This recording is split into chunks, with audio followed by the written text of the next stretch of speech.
आजकल जो डिवोर्स हो रहे हैं वो लव मैरिज में भी हो रहे हैं। करने से पहले ये सोच लेना चाहिए कि आप किस फैमिली से आते हैं, वो फैमिली एक्सेप्ट करेगी कि नहीं करेगी। 5-6 गर्लफ्रेंड्स का आपका रिकॉर्ड है, उसके बाद आप ये सोच रहे हैं कि हम एक लड़की के साथ सर्वाइव कर लेंगे। जब आप एक्सपेक्टेशन पूरा नहीं कर पाएंगे तो मन में कहीं ना कहीं खटास जो है धीरे धीरे वो लेके चली जाती है आपको डिवोर्स तक। यूपी में गर्ल्स सेफ है? प्रेजेंट में तो है, कभी कभी तो ऐसे भी किस्से सुने मैंने कि भाई गाड़ियों में उठा के लेते जाते थे। बीजेपी का कोई भी रोल हो क्या हो मुझे नहीं पता, बस इतना पता है कि लॉ एंड ऑर्डर उसने कंट्रोल किया। आज भी अब मेरी बहन कहीं जाती भी है तो मुझे डर नहीं रहता है कि हाँ भाई कोई दिक्कत होगी। इंडिया में जनरल इनइक्वालिटी बहुत ज़्यादा है। वो इनइक्वालिटीज़ नहीं थी, वो जो आई थी वो रिवॉल्यूशंस थे उस टाइम में। जब हम मनुस्मृति की बात करते हैं ना तो हम बहुत उल्टा सीधा बोलते हैं। उन्होंने कोई कास्ट नहीं बांटा था।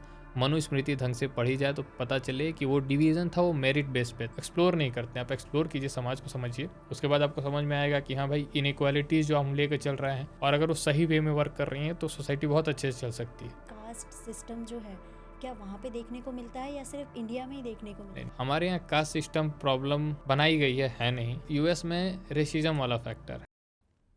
हाय everyone, welcome to the DMC podcast. This is anchor Kamya और आज हमारे साथ जुड़ चुके हैं मिस्टर राज्यवर्धन जी और आज हम मिलके बात करने वाले हैं हमारे सोशल इश्यूज़ के बारे में, कल्चर के बारे में, रिचुअल्स के बारे में। तो आज हमारे पास बहुत नए इंटरेस्टिंग टॉपिक हैं, उन पे बहुत सारे अच्छे से और थोड़ा डीपली वे में बात करने वाले हैं। तो हमारे साथ जुड़ चुके हैं मिस्टर राज्यवर्धन जी। हेलो सर, कैसे हैं आप? हेलो मैम, बहुत बढ़िया। तो प्लीज़ कुछ बताइए सभी को, हमारी ऑडियंस को अपने बारे में, अपनी फैमिली के बारे में, फ्रेंड्स के बारे में, और आपने इस सोसाइटी को कैसे ऑब्जर्व किया, थोड़ा सा सभी जानना चाहते हैं। प्लीज़ थोड़ा बताइए।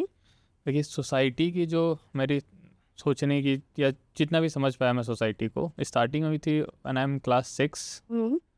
तो क्लास 6 में था मैं और ग्रैंडफादर के साथ अपने जब भी किसी रिचुअल्स में जाया करता था तो समझाया करते थे सोसाइटी के बारे में कि हाँ भाई ये चीज़ें क्यों ज़रूरी हैं। उनकी अच्छी खासी हिस्ट्री रही, 40 साल तक उन्होंने यूपी पुलिस में जॉब किया है, तो अच्छा खासा एक्सपीरियंसेस हैं। मतलब 1938 उनकी बॉर्न है और आई थिंक मुझे लगता है कि सब कुछ देखा उन्होंने, आज़ादी से लेकर के उसके बाद से एलपीजी, पोस्ट एलपीजी, सब कुछ देखा उन्होंने। सोसाइटी को समझना जो भी है, कैसे समझना चाहिए, क्या चीज़ें ऑब्ज़र्व करनी चाहिए और किन चीज़ों को सिर्फ देखकर इग्नोर कर देना चाहिए, वो बहुत बड़ा रोल प्ले किया उन्होंने। तो मुझे किस्सा याद है कि मैं उनके साथ जब होली का टाइम आया करता था तो सबके घर जो है, हम लोग बहुत छोटे हुआ करते, सबके घर जाकर मिलना, हालचाल लेना, किसी के घर अगर कुछ प्रॉब्लम है तब भी जो है कि जाकर हंसी मजाक करना। तो मैंने पूछा उनसे कि भाई ठीक है, इनसे तो हमारी बात भी नहीं होती, उसके बावजूद जो है। तो उस दिन उन्होंने कहा था कि जो ये कहा जाता है ना कि होली के टाइम में भी जो है दुश्मन दोस्त बना लिए जाते हैं। हाँ। तो उसका एक बहुत बड़ा रोल ये है कि आप सोसाइटी को सब चीज़ों को भुला के ख़त्म कर देना चाहिए। वो एक फेज़ आता है साल में एक बार, उसके बाद फिर उसके जस्ट बाद जो है, जैसे आज है हिंदू न्यू ईयर है, आज जो है नवरात्र का पहला दिन, तो नए शुरुआत नए तरीके से करनी चाहिए। मुझे वो चीज़ उस समय तो समझ में नहीं आई, जब बड़े हुए सच में हम खुद सोशोलॉजी के अच्छे खासे 5-6 साल दिए, ग्रेजुएशन पोस्ट ग्रेजुएशन सोशोलॉजी में ही हुआ, तो समझ आया कि हाँ वो कहना क्या चाहते थे उस समय। और आज भी जब मेरी उनसे बात होती है तो जितना मेरे इस बारे में पूछते हैं मेरे आसपास के रहने वालों कि हाँ भाई उनके घर पे क्या चल रहा है, ठीक है, किसी चीज़ की दिक्कत तो नहीं है। तो मुझे ऐसा लगता है कि सोसाइटी, सोशोलॉजी का जो भी एक्सप्लेनेशन मैंने उनसे सीखा है उससे बेहतर मुझे कोई और सिखा नहीं सकता। उसके बाद आते हैं जब हम कि प्रॉपर तरीके से जो सब्जेक्ट है सोशोलॉजी, जिस वजह से मैं सब बुक लिख पाए, तो मैं जब कोचिंग किया करता था, विकास रंजन है, Trump IAS old Rajendra Nagar में, तो उन्होंने बड़ा हेल्प किया। मतलब सच में बताऊं कि मेरे फादर के बाद उन्होंने कोई फादर फिगर रोल मेरे लाइफ में प्ले किया है तो उन्होंने ही किया है कि हर एक चीज़ को लेकर कि बेटा ये ऐसे करना है, ऐसे नहीं करना है, कितना पढ़ना है, कितना नहीं पढ़ना है, ये चीज़ें भी जो है उन चीज़ एक्सप्लेन किया कि भाई हम सोसाइटी को कितना लेकर चल सकते हैं, अब सोसाइटी में कितना इन्वॉल्व हो सकते हैं और कितना दूर रखना है पढ़ाई के साथ साथ जो है। और मैं तो खुद भी कहता हूँ कि जब आप लोगों के पास कभी समय मिले तो और आपको लगे कि हाँ कोई ऐसा टर्म समझ में नहीं आ रहा है, तो उनके बहुत सारे वैसे वीडियोज़ हैं यूट्यूब पे, आप सर्च कीजिए, बड़ा प्यार से समझाते हैं और बहुत सारी चीज़ें ऑब्जर्व हो जाएंगी लाइफ में कि हाँ यार, वो पढ़ने के सेंस में नहीं, लाइफ के जो भी अपने प्रॉब्लम्स है उसके रिगार्ड में भी। और रही बात फैमिली की, तो बहुत ज़्यादा बड़ी फैमिली है। मतलब हाँ, मेरे ग्रैंडफादर 7 भाई हैं, भी सब जॉइंट फैमिली में ही रहते हैं लोग। तो काउंटिंग तो मैं अभी खुद नहीं कर पाया कि कितने लोग हैं घर में, क्योंकि सबके लड़के और लड़कियां सब जो है, क्योंकि बहुत ज़्यादा टाइम भी हो गया, बट हाँ सबसे कनेक्टेड रहता है आदमी।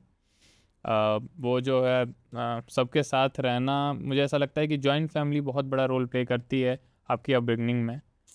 आप अगर जॉइंट फैमिली में है तो आप जो प्रॉब्लम है ना, जो आप अकेले फेस करते हैं, वो बट जाता है, हाँ, और फिर जो है आपको प्रॉब्लम नहीं लगता है। सॉल्यूशन जल्दी मिलता हाँ, है। बहुत बहुत जल्दी।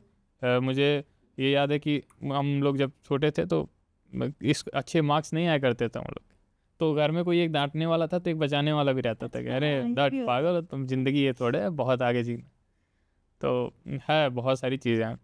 और उसके बाद जब दोस्तों की हम बात करते हैं तो दोस्तों में जो है देखिए मेरे ज़्यादा दोस्त हैं नहीं, और मैं बना भी नहीं पाता हूँ, मतलब थोड़ा सा हूँ मैं इंट्रोवर्ट टाइप। हाँ, कि अच्छा, इंट्रोवर्ट इसलिए क्योंकि मुझे लगता है कि सोसाइटी को जितना शांत होकर हम समझ सकते हैं उतना ज़्यादा अच्छा है। अब 50 लोगों के बीच में रह के, मतलब बहुत ज़्यादा कनेक्ट होके, फिर आप सबके अलग अलग तरीक़ों में आप इन्वॉल्व होकर नहीं समझ पाएंगे, आपको खुद को अकेले में टाइम देना पड़ेगा। मेरे 4 ही दोस्त हैं, मतलब यहाँ जब मैं ORN में आया तो विकास सर की कोचिंग में ही एक तो बने, बाकी जो है क्या कहते हैं, जहाँ रहता हूँ मैं वहाँ एक है। स्कूल टाइम का मेरे एक ही दोस्त है, उदित साहू। और जहाँ मैं रहता हूँ एक है शिवांशु सिंह, मेरठ के ही रहने वाले हैं। तो वो उस बंदे में, मतलब सच बताऊँ तो मैं हिस्ट्री के जो टॉपिक्स ऐड किया हूँ तो उसका बहुत बड़ा रोल है। मतलब वो अच्छा, हिस्ट्री के उसने अपने पोस्ट ग्रेजुएशन दिल्ली यूनिवर्सिटी से किया हिस्ट्री में। ओके, तो बड़ा हंसी मजाक में जब हम लोग कभी ऐसे खाने भी खाने बैठते हैं तो हंसी मजाक में हिस्ट्री के टॉपिक छेड़ देते हैं, और बहुत सारी चीज़ें मतलब हंसते हंसते समझ में आ जाती है कि हाँ भाई क्या है लाइफ, मतलब क्या सॉल्यूशंस निकाली जा सकती हैं हिस्ट्री से। उसके बाद 2 हमारे दोस्त हैं, जैसे कि एक अनुज कुमार हैं बिहार के रहने वाले, और दीपक, दोनों बिहार के हैं। तो अच्छा देखिए क्या है ना कि आज के टाइम में सोसाइटी क्या हो गई है कि बड़ा, दिल्ली की बात करें कि बिहारियों को बड़ा वो गलत नज़र से देखते हैं लोग, बड़े भोले टाइप आदमी होते हैं। उन लोग को जिस तरीके से देखा जाता है ना, अगर आप, इंटेलिजेंट हाँ इंटेलिजेंसी प्लस वो निभाते हैं दोस्ती, वो ऐसा नहीं है कि वो मतलब आपसे दो बोल दिए और फिर साइड हट गए। बहरहाल दिल्ली में है ऐसी चीज़ें, कहनी नहीं चाहिए, बट ये है कि सिर्फ दोस्त जो है काम के लिए हैं यहाँ पे, वो आपके प्रॉब्लम्स में कभी खड़े नहीं होने वाले हैं। तो वो मुझे ऐसा लगता है कि ऐसे भी लाइफ में एक दो दोस्त होने चाहिए, जब आप रात के 2 बजे भी फ़ोन करें भाई कहाँ है, ये नहीं पूछ रहा है कि भाई प्रॉब्लम क्या हो, यहाँ मैं आ रहा हूँ आ रहा हूँ। तो देख लिया। तो ऐसे दोस्तों में से हम किस्मत वालों को ऐसे फ्रेंड्स मिलते हैं। देखिए मेरा मानना है कि अगर आप अच्छे हैं तो आपको अच्छे लोग मिलेंगे। अगर आपने सोसाइटी मैं तो इसका अपोजिट है। नहीं हर अच्छे हैं तो बेकार लोग मिलते हैं। सीन क्या होता है ना कि देखिए मैम, मेरी मम्मी एक बात कहती हैं कि अगर अपना अंत आपने किसी को दे दिया, सब कुछ बता दिया आपने अपने बारे में, तो फिर आपको लोग यूज़ करेंगे। सोसाइटी में आप किसी भी पद पे हों, किसी भी रैंक पर आप बैठे हो, आपका एक ही खेल होगा कि फिर अगर आपने बता दिया सोसाइटी में कि हाँ भाई मेरा ये यहाँ से यहाँ तक मेरा लेवल है, जिस दिन लोगों को लेवल पता चला फिर वो आपको वहाँ जहाँ उनको ज़रूरत पड़ेगी वहाँ इस्तेमाल करेंगे, और आप उनको मना भी नहीं कर पाएंगे क्योंकि अमूमन लोग मना कर नहीं पाते हैं जो। तो बस यही है, मेरा ये मानना है कि दोस्त इतने ही रखिए जितना आप रिश्ते चला पाएँ, और प्लस समझिए कि हाँ भाई दोस्त वो जो हैं वो सच में दोस्त कहलाने लायक हैं कि नहीं हैं। तो बहुत सारे लोगों की लाइफ जो है दोस्तों की वजह से भी ख़राब हुई है, वो उनके नज़रिए से सोसाइटी को देखते हैं, और उस चक्कर में क्या होता है कि फिर आप जो है एंड कर जाते हैं अपनी लाइफ को पूरी तरीके से। हम नहीं समझ पाते हैं कि हाँ भाई कहाँ जा रहा है, कैसे जा रहा है, भाई दोस्त ने बोल दिया ये हो रहा है, हाँ ये सही होगा। अब मेरे ऐसे दोस्त नहीं, ये मुझे याद है कि मैं सोशोलॉजी में पढ़ा करता था, तो बहुत अच्छा टाइम दिया है। अनुज का ऐसा इतना सीन नहीं रहा है सोशोलॉजी में, मतलब वो बैकग्राउंड उसका सोशोलॉजी का नहीं रहा है, लेकिन तब भी वो जो है मेरे को कभी कभी जो है, मैं 2 क्लासेस नहीं जाता था, नोट्स बना के भेज देता था, भाई पढ़ लेना, सर कल पूछ दिए तो फिर। क्या बात है। हाँ सर कुछ पूछ दिए तो। उसके बाद फिर वो खुद कहता भी था कि भाई देख नहीं पढ़ेगा, मुझे तो पता है तूने सोशोलॉजी 5 साल पढ़ी है तो कर लेगा, मैं इसलिए भेज देता हूँ कि सर पूछ दिए, फिर उनके सेंटेंस में जवाब नहीं मिला तुम्हारी बेइज्जती होगी। तो अगर कोई ऐसा सोच रखता है आपके प्रति आपका दोस्त, तो फिर मेरे तरह से वो दोस्त तो नहीं है, भाई के समान है अब। तो यही है। और क्या जानना चाहते हैं हमारी फैमिली के बारे में? यही है सब किस्से। तो आपने सच में बहुत अच्छे से डिस्क्राइब किया सब कुछ अपने बारे में, फैमिली के बारे में, इवन फ्रेंड्स के बारे में। Thank you so much sir. और अभी हम जानना चाहते हैं कि आपने कैसे ऑब्जर्व किया सोसाइटी को, और आपके माइंड में ये थॉट कहाँ से आया कि मैं इसके ऊपर पूरी बुक लिख दूँ, यानी कि सोशल इश्यूज़ के बारे में। तो social issues in USA and India, ये पूरी बुक इन्होंने लिख दी है, और इसके बारे में हम और भी डीपली तरीके से जानेंगे। तो चलिए सर थोड़ा सा बताइए कि इस बुक में क्या क्या, ऊपर से आप पॉइंट्स बता दीजिए कि क्या क्या आपने मेंशन किया? देखिए जब हम बुक की बात करते हैं तो मैंने प्रॉब्लम्स लिखी हुई हैं जो भी है यूएस की और इंडिया की दोनों कंट्रीज़ की, जो बेसिक प्रॉब्लम्स हैं जो प्रेजेंट टाइम में फील कर रही है इन दोनों कंट्रीज़, या फिर जो प्रॉब्लम्स सच में इतनी गलत तरीके से सोसाइटी में फैल चुकी हैं जिसका सॉल्यूशन सच में मिल नहीं रहा है। मैंने वो जो टाइटल दिया कि सॉल्यूशंस जो हिस्ट्री में ही हैं हमारे, अगर हम लेकर चलें हिस्ट्री के टॉपिक्स को, समझें, अगर प्रॉपर इम्प्लीमेंट करें तो बहुत अच्छा खासा सॉल्यूशन मिल सकता है। लोग ध्यान नहीं देते हैं इन चीज़ों पर। ध्यान नहीं देने के पीछे कारण ये है कि हम इंडियंस की बात करें बेसिकली, तो पहले तो अपने घर की बात कर लें, इंडियंस हैं तो अब घर की बात यह है कि हम इंडियंस में एक प्रॉब्लम होती है कि अगर कोई चीज़ हमारे रिचुअल्स चलते आ रहे हैं तो साइंटिफिक रीजन उसके पीछे नहीं देखेंगे। उन्हें ये लगता है कि हाँ यार रिचुअल्स हैं, कर दिए। अब कोई भी एक ऐसा कंट्री जिसकी हिस्ट्री बहुत पुरानी हो तो समय के साथ उसमें प्रॉब्लम्स आती ही आती हैं। तो रिचुअल्स में जो मिक्सिंग हुई ना, वो सब, जैसे मुगल्स पीरियड आया, फिर उसके बाद जो ब्रिटिश आए, तो सब ने अपना कंट्रीब्यूशन दिया चीज़ों को ख़राब करने के अंदर, क्योंकि उन्हें पता था कि भाई अगर इनको रियलिटी पता चल जाएगी तो फिर ये क्या है कि हमारे गुलाम रह नहीं पाएंगे, पहली चीज़ तो। दूसरी चीज़ कि हमारे इंडियंस में एक और भी प्रॉब्लम है कि हम जो है सोचते हैं कि अरे यार हमारे पूर्वज भी यही किया करते थे, इसका कोई रिज़ल्ट आता नहीं है, चलो छोड़ते हैं।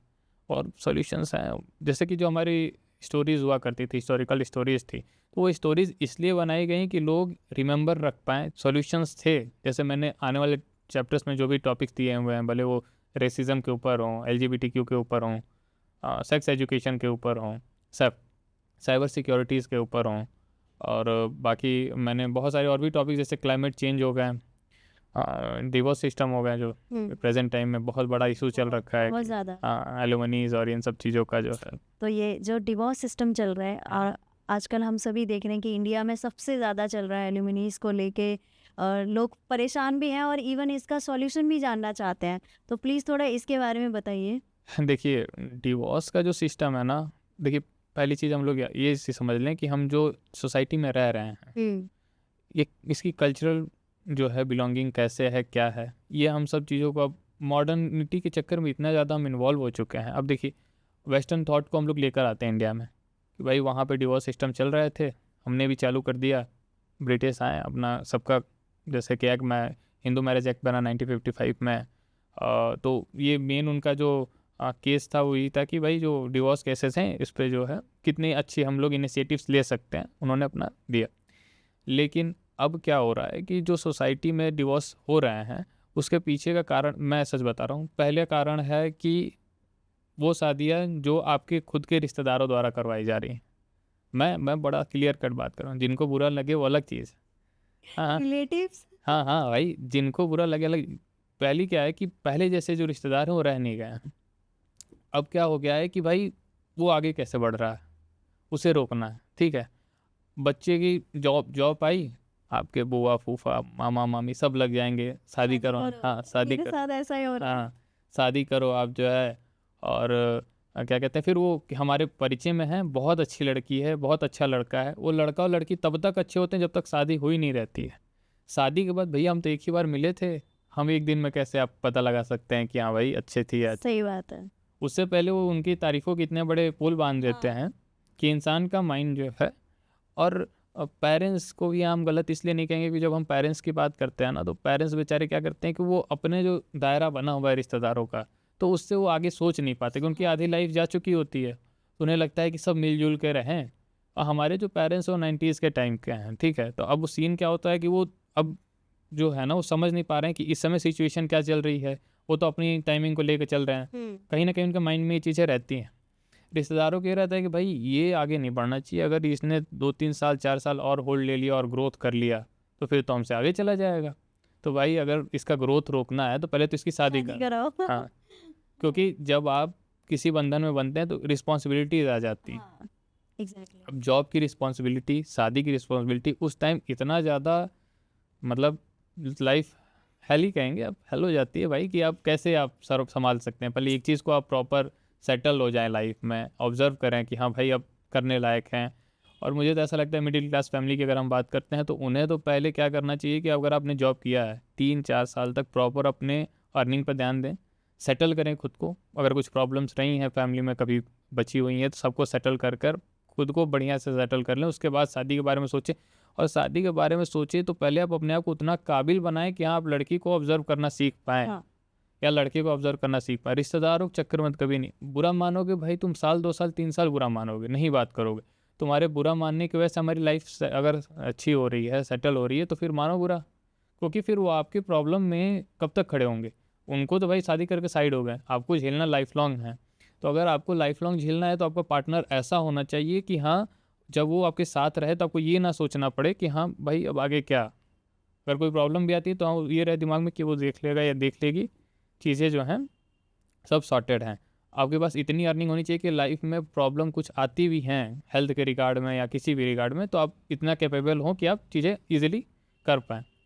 तो मेरा तो ये मानना है कि भाई पहली बात तो ये है रिश्तेदारों से दूर रहा जाए और जॉब के तुरंत बाद शादी के बारे में नहीं समझा जाता है। पहले अपने आप को सेटल किया जाता है कि हाँ भाई हम सेटल हो गए हैं, अब ठीक है, अब हम और ख़ुद को पहले इतना काबिल बना लीजिए, अपने आप को इतना मैच्योर कर लीजिए कि हाँ आप शादी के लायक हैं भी कि नहीं हैं। रही बात पेरेंट्स बुरा मानेंगे कि नहीं यार उनकी बात नहीं मान रहे, तो पेरेंट्स का क्या होता है ना कि अगर आपके पास अर्निंग है और किसी का पेरेंट्स किसी का बुरा सोचते नहीं हैं, आप उनको बैठाएं शांति से और कहें कि भाई ये बात है, आप जिनके लिए सोच रहे हैं उनका थॉट कुछ और है आपको लेकर, वो आपकी भलाई नहीं सोच रहे हैं। अब क्या होता है कि मैं तो जैसे कि पूर्वांचल से बिलोंग करता हूँ, तो हम लोग के यहाँ भी सीन ऐसा है कि जैसे अगर लड़का पढ़ रहा है दिल्ली मुंबई में चाहे जहाँ भी पढ़ रहा है, तो ज़्यादा एज होता है तो आस पड़ोस के जो पटीदार होते हैं उनको कि भाई शादी करवा दो। इतना हाँ बड़ा हो गया, हाँ एज इतना निकल बड़ा हो जा गया, रही है। लड़की नहीं मिलेगी, लड़का नहीं मिलेगा। हाँ लड़का नहीं मिलेगा, लड़की नहीं मिलेगी, चालू हो जाता है।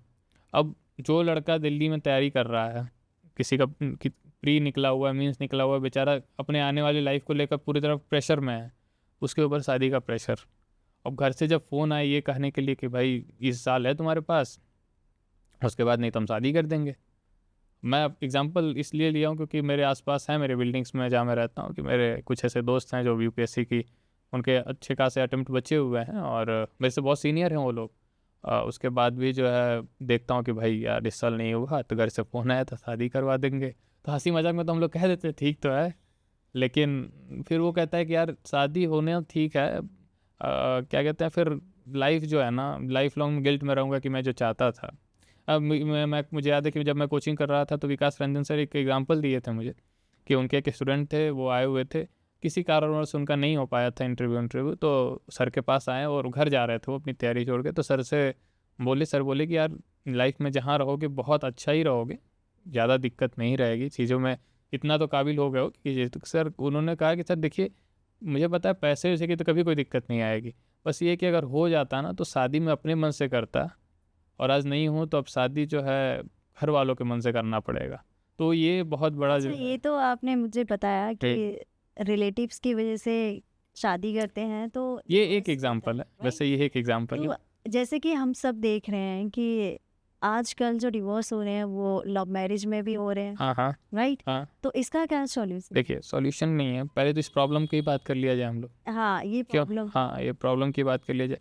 देखिए मेन क्या होता है ना कि जो पहले के टाइम में जो भी फीमेल्स हुआ करती थी या मेल्स हुआ करते थे, तो होता ये था कि सोसाइटी से उनकी फैमिली वाले उनको कनेक्टेड रखते थे। 2 कमरे की ज़िंदगी नहीं होती थी। जब 2 कमरे की ज़िंदगी हो जाएगी, सोसाइटी से आप रिलेट नहीं कर पाएंगे, तो क्या होगा कि आप जो है फिर नहीं सोच पाएंगे कि हाँ भाई ये एक्शन लेने के बाद सोसाइटी में क्या इम्पैक्ट पड़ेगा।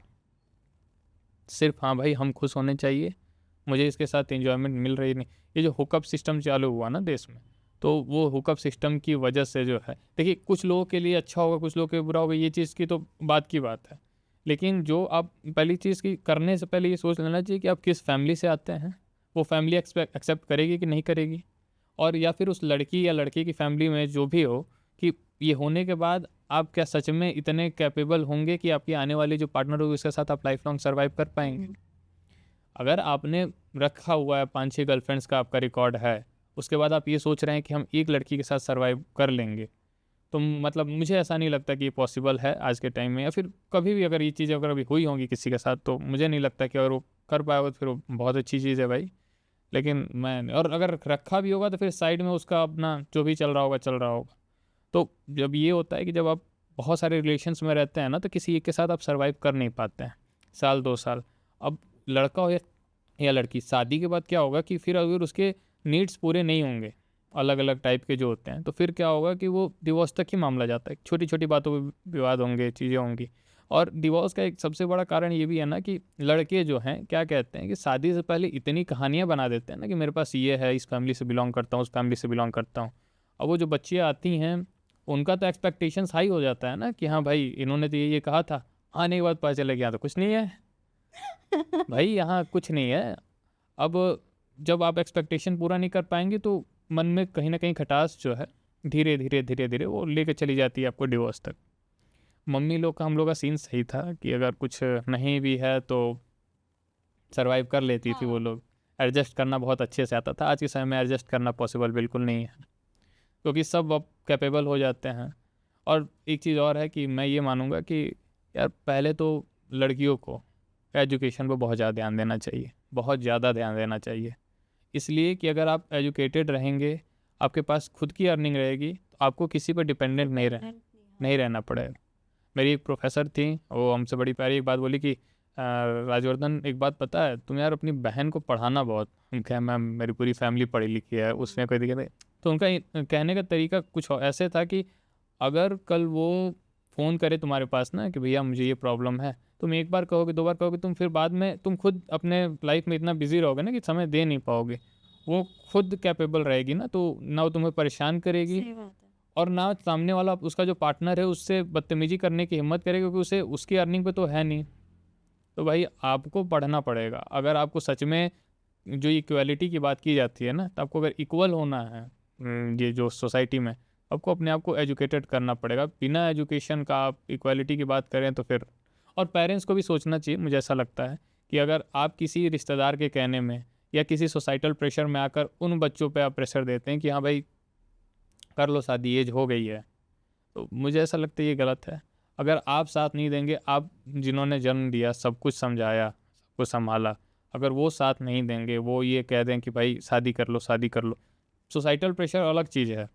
अगर आपकी बेटी कैपेबल रहेगी तो आपका ही इमेज अच्छा होगा सोसाइटी में। तो ये डिस्क्राइब पैराडॉक्सिकल सोसाइटी का जो हिस्सा बन गया रहना, ये फिर बेवकूफ़ी है कि आप जो है नहीं भाई हम तो चल रहा है जैसा वैसे ही चलाएंगे, हम तो बदलना चाहते ही नहीं हैं, हम क्यों बदले। ये चीज़ें हैं कि लड़कियों को लेकर कि हाँ भाई एजुकेशन रहेगा, उनकी खुद की जो है जॉब रहेंगी, अर्निंग रहेगी, तो फिर ये डिवोर्स के जो मामले हैं ना, जो होते हैं बेसिकली जो एक्स्ट्रा जो है। और रही बात, कुछ डिवोर्स ऐसे भी होते हैं जब दोनों कमाने वाले हैं, टाइम नहीं दे पाते हैं, तो क्या होता है कि जब इंसान टाइम नहीं दे पाता है तो सीन ही हो जाता है ना कि फिर नहीं रह पाते हैं रिश्ते वैसे। अब सब लाइफ में क्या है ना कि यहाँ पे फिर मैं ना मेल को गलत कहूँगा ना फीमेल को गलत कहूँगा, मैं उस बात को गलत कहूँगा कि जो उनके मन में सिर्फ ये है कि भाई मेच्योरिटी का एक मतलब है कि भाई हमारी सिर्फ अर्निंग होनी चाहिए। वो एडजस्ट सिस्टम के बारे में समझ ही नहीं रहा है कि समझ नहीं रहे। एडजस्ट कैसे किया जाता है। उनकी भी क्या गलती है, 90s और 20s के बीच में बच्चों का जन्म हुआ, अब उनकी जो शादी की उम्र हो गई है। अब भाई जब इस एज में आएंगे तो ना वो 90s में ही जा पा रहे हैं ना 20s में ही जा पा रहे हैं, वो बीच में फंसे हुए हैं। तो भाई अब फिर इस वजह से भी बहुत बड़ा इम्पैक्ट है।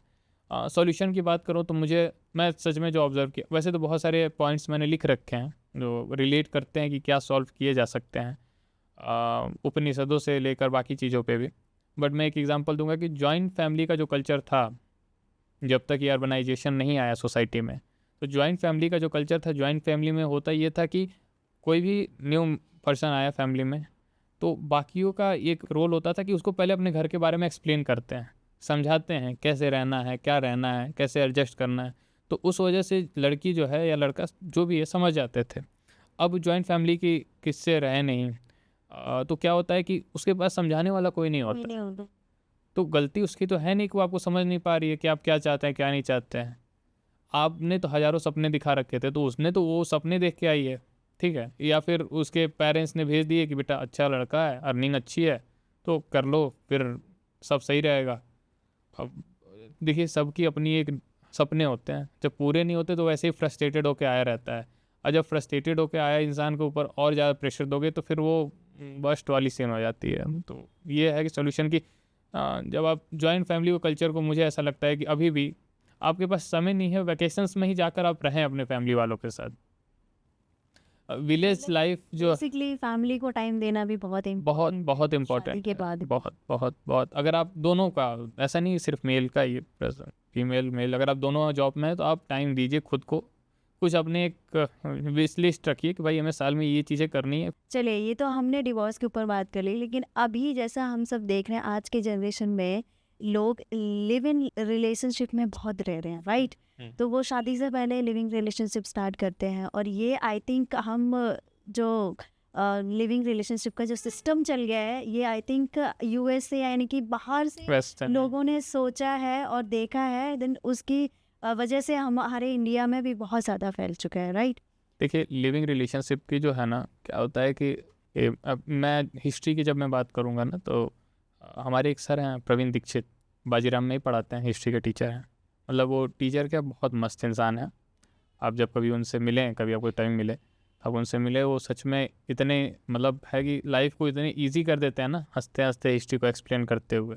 उन्होंने बड़े प्यार से चीज़ें इन लिविंग के बारे में कहा था कि यार देखो क्या होता है कि जब आप किसी एक इंसान के साथ रह रहे हो, आपने रिचुअल्स फॉलो किए नहीं हैं, आपके ऊपर कोई फैमिली प्रेशर नहीं है, ठीक है, आपके ऊपर कोई सोसाइटल प्रेशर नहीं है, आपको होता है ना जब मन किया आप अलग हो सकते हैं। जब आप किसी बाउंडेशन में नहीं है, तो आप इस एज में इतने कैपेबल नहीं है कि आप बिना किसी प्रेशर का आप डिसिप्लिन में रह पाएँ। लाइफ में बहुत बड़ा रोल प्ले करता है डिसिप्लिन। और पहले टाइम में जो रिचुअल्स होते थे ना, ऐसा नहीं है कि फेरे नहीं हुए तो शादी नहीं होती हैं, ठीक है, वो अलग चीज़ है, कहाँ हर जगह तो पॉसिबल होता नहीं था। तो वो फेरे इसलिए करवाए जाते थे, वो वादे इसलिए दिए जाते थे, वो जो लोग मौजूद होते थे शादियों में, वो इसलिए होते थे कि हाँ भाई अब आपने इतने लोगों के सामने एक्सेप्ट किया है तो आपको इन रिश्तों को निभाना है। पहले के टाइम में क्या होता था कि लोगों के लिए सबसे बड़ा जो मान सम्मान होता था वो होता था कि भाई सोसाइटी में इमेज नहीं खराब होनी चाहिए। आज तो बहरहाल कोई फ़र्क ही नहीं पड़ता है। फर्क नहीं पड़ता। हाँ, exactly. लेकिन पहले के समय में क्या था, इमेज नहीं खराब होना चाहिए। अब वो अपने मान सम्मान के लिए रिश्ता अगर गलत भी है तो उसे जीवन भर निभाते थे। वो बात अलग है कि उसके भी अपने हाँ मेरिट डिमेरिट्स हो सकते हैं, उसमें हम ज़्यादा क्यों ही पड़े। बट हाँ ये है कि मुझे ऐसा लगता था कि उस समय की बॉन्डिंग ज़्यादा स्ट्रांग होती थी। अब आप किसी पार्टनर के साथ लिविंग में रह रहे हैं, वो लिविंग में आपने उसके सारे देख लिए, सारे सब कुछ चीज़ें जो भी उनकी वहीं की, भाई वो नेचर क्या है, उनका रहने का तरीका क्या है, समझ रहे हैं, वे ऑफ टॉकिंग क्या है। तो अब सीन क्या होगा कि जब आपको सब कुछ पता चल जाएगा तो आप बोर हो जाएंगे एक टाइम बाद, ठीक है। अब बोर हो गए तो आप तो बोर हो गए, ठीक है। अब उस लड़की का क्या होता है, लड़कों के केस में भी होता है, मैंने सुना है कि वो बस अपना पहला प्यार नहीं भूल पाते हैं, बाकी सब वो भूल जाते हैं। लड़कियों के केस में ऐसा होता है कि अगर वो किसी को सच में एक्सेप्ट कर लेती हैं तो फिर वो लाइफ लॉन्ग वो रहता है गिल्ट उनको मन में, वो चाहती हैं कि हाँ वो ही पार्टनर रहे, भले वो कैसा भी रहे। तो होता है। मैं दिल्ली की बात नहीं कर रहा हूँ, लेकिन मैंने जहाँ जहाँ भी और दिल्ली की लड़कियां भी सेम थिंक रखती हैं किस मामले में कि मतलब उनका पार्टनर भी जो फर्स्ट हो वही रहे। मैम हो सकता है आपका ऑब्जर्वेशन ऐसा हो, मतलब मेरे तो ऑब्जर्वेशन थोड़े से अलग रहे हैं। अलग है। हाँ। सबने वो हनी सिंह का गाना सुना है ना, दिल्ली की लड़कियां, वो वाला वो देखिए point of view वो सबके तो माइंड में बैठ चुका है। नहीं वो हनी सिंह तो वो अलग चीज़ हो गया, फिर तो हनी सिंह के गाने अलग बात हो गया। क्या होता है कि जब आप कैपिटल में रह रहे हैं, किसी भी स्टेट के कैपिटल में हो या कंट्री कैपिटल में हो, जहाँ पे अर्बनाइजेशन बहुत ज़्यादा है, तो क्या जब आप अलग अलग डाइवर्स सोसाइटी एक साथ रहती है ना, तो इंटरचेंज होती हैं बहुत सारी चीज़ें। जब चीज़ें इंटरचेंज होती हैं तो अच्छी चीज़ें तो शायद ही इंटरचेंज ज़्यादा होती हों, बुरी चीज़ें एक्सेप्ट हो जाती हैं, ठीक है। अब दिल्ली में क्या है कि होता है, ओपननेस है यहाँ पे, बाकी जगहों के हिसाब से है यहाँ पे। ओपन हो चुका है, क्लब हो चुका है। कब की बात कर रही है मैम, हम लोग इस समय 20s में रह रहे हैं। मतलब ऑब्वियसली ओपन है, और ये जयपुर में भी ओपन है, इधर भी। नहीं मैं राजस्थान के बारे में कुछ गलत नहीं सुनूंगा, बहुत प्यारी जगह है जयपुर। और मुझे ऐसा लगता है कि मैं सच बताऊं कि इंडिया में कल्चर जहाँ भी बचा है ना, उसका मैंने वैसे है कि कल्चर की बात की है पेनिस बुक में, तो मेरा मानना है कि इंडिया में कल्चर कहीं बचा है तो राजस्थान में ही बचा है। और बचा के रखा भी तो इन्होंने ही रखा है। हाँ। 500 सालों तक कोई भी आउटर जो भी थे एम्पायर थे, इंडिया में आने नहीं दिया उन लोगों ने। जब 100 सालों के अंदर उनके बीच किसी पारिवारिक विवाद में पड़े, वापस में लड़ने लगे, और उस वजह से 100 साल के अंदर पूरे देश में कब्जा हो गया। वो 500 साल तक उन लोगों ने जो कुर्बानियाँ दी, 18-18 साल के बच्चे लड़ने चले जाया करते थे। तो जो ओपननेस की आपने बात कही ना, मैं आज भी मानता हूँ कि वहाँ की फीमेल्स में जितना रिस्पेक्ट है कल्चर को लेकर के, समझ रही हैं आप कि अगर जो भी राजा बनता था या अपने बच्चों को वो आते नहीं, राजा थोड़े आते थे युद्ध छोड़ के कि हाँ भाई चलो बच्चों को संस्कार देंगे, माएँ ही दिया करती थी। तो अब ये जोधपुर के एक राजा थे जसवंत सिंह, उनकी एक रानी हुई जसवंत दे। अब सोचिए कि वो युद्ध छोड़ के आए थे तो दरवाज़ा ही नहीं खोला उन्होंने, इसलिए कि उनका ये कहना था कि अब क्षत्रिय कुल का जो है तुमने पालन नहीं किया और आप मेरे पति कहलाने लायक नहीं हैं। सोचिए कि वो महाराज हैं, उन्हें अपमान का सामना करना पड़ा अपने पत्नी से। तो पत्नियों का बहुत बड़ा रोल होता है किसी इंसान को उठाने में, गिराने में बहुत बड़ा रोल होता है। मैं खुद मानता हूँ कि अगर हमारी मम्मी नहीं रहती, अगर माता जी हमारी नहीं रहती, तो हम लोग के अंदर ऐसे कोई भी थॉट प्रोसेस नहीं आते सोसाइटी को लेकर। अर्निंग का जो काम होता है फादर का होता है, लेकिन बच्चों को संस्कार क्या देने क्या नहीं देने, ये माँ का बहुत बड़ा रोल है। वहाँ की माँओं ने बहुत सारी कुर्बानियाँ दी हैं, इस वजह से वो रेगिस्तान में भी आज पर सब कुछ जो है सही सलामत है, सब कुछ बचा हुआ है। अगर वो लोग नहीं रहते आज बड़ा आसानी से लोग संसद में खड़े होकर, बहरहाल नाम नहीं लूँगा, वो पॉलिटिशियन है कि संसद में खड़े होकर सांगा जी को गाली दे देते हैं, राणा सांगा को, और कह देते हैं कि बाबर जो है लोधी को मारने के लिए बाबर को बुलाया था राणा सांगा ने। अब उन्हें समझना चाहिए कि जिस लोधी को उन्होंने 2 बार मारा हो, मतलब वो भीख मांग कर गया हो कि महाराज छोड़ दीजिए, और वो बाबर को बुलाएगा, जिसका परिवार बरसों तक लड़ता रह गया, झुका ही नहीं किसी के सामने, वो बाबर को बुलाएंगे मतलब। तो होता ही है ना कि मैम हमारे इंडियन पॉलिटिक्स की बात करें तो क्या होता है कि पढ़े लिखे की कहानी अलग हो जाती है। ऐसा नहीं है कि सब नहीं है, बहुत पढ़े लिखे नेता हैं, लेकिन जो पढ़े लिखे नहीं है ना, तो उनको क्या होता है कि उनको चाहिए लाइमलाइट। वो कैसे मिलेगा, तो भाई किसी को भी बदतमीजी कर दी किसी के साथ और हो गया कि भाई हाँ इनके बारे में इन्होंने कहा है, अब हो गया। जिस टाइम में कोई मोड ऑफ ट्रांसपोर्टेशन नहीं था, जिस टाइम में खाने के लिए नहीं थे, उस टाइम में वो इंसान अपना एक हाथ गंवा के लड़ रहा है तुम्हारे लिए। हाँ, राणा सांगा जी जो है उनकी एक आंखें नहीं थी, एक हाथ नहीं, युद्ध में वो खो दिए थे अपनी एक हाथ, और उसके बाद वो आपके लिए लड़ रहे हैं, अपने कल्चर को बचाने के लिए लड़ रहे हैं। और आज आप संसद में, जिनकी कुर्बानियों की वजह से आज आप और आपका समाज जिंदा है, आप उनको गाली दे रहे हैं, और आप ये सोच रहे हैं कि उनको गाली देकर आप बहुत कूल हो जाएंगे, आप बहुत अच्छे नेता हो जाएंगे। तो मेरा मानना है कि कब तक, एक ना एक दिन तो समाज पूछेगा ना आपसे कि भाई आपका क्या है, आपने क्या सोसाइटी में अचीव किया, कितने लोग के लिए आपके परिवार में जान दिया गया या आपने जान दिया। उनके परिवार में लोग जान देते आए हैं। हाँ, उन्होंने खुद संभाला सोसाइटी को इस तरीके से कि अब ये समझिएगा कि राणा प्रताप के बेटे जो थे अमर सिंह जी, उनके बारे में लोग बात नहीं करते हैं। क्या होता है कि महाराणा प्रताप ने इतना कुछ कर दिया सोसाइटी के लिए, इतना नाम कमा लिया ना कि अपने बच्चे का नाम जो है उनके बहुत, वो 17 युद्ध लड़े उन्होंने मुगलों के खिलाफ, वो 17 के 17 युद्ध जीते। क्या बात है। अब समझिए, अगर वो गद्दार होते तो जिनको बुलाए थे उनसे वो क्यों लड़ते भाई, समझ रहे हैं आप। तो है सोसाइटी में सबके अपने सोशल ऑब्जर्वेशन हैं। कुछ लोग लाइमलाइट के लिए कुछ भी कह देते हैं, कुछ लोग का ये कहना है कि भाई हमारा तो सर्वाइवल ऐसे ही है।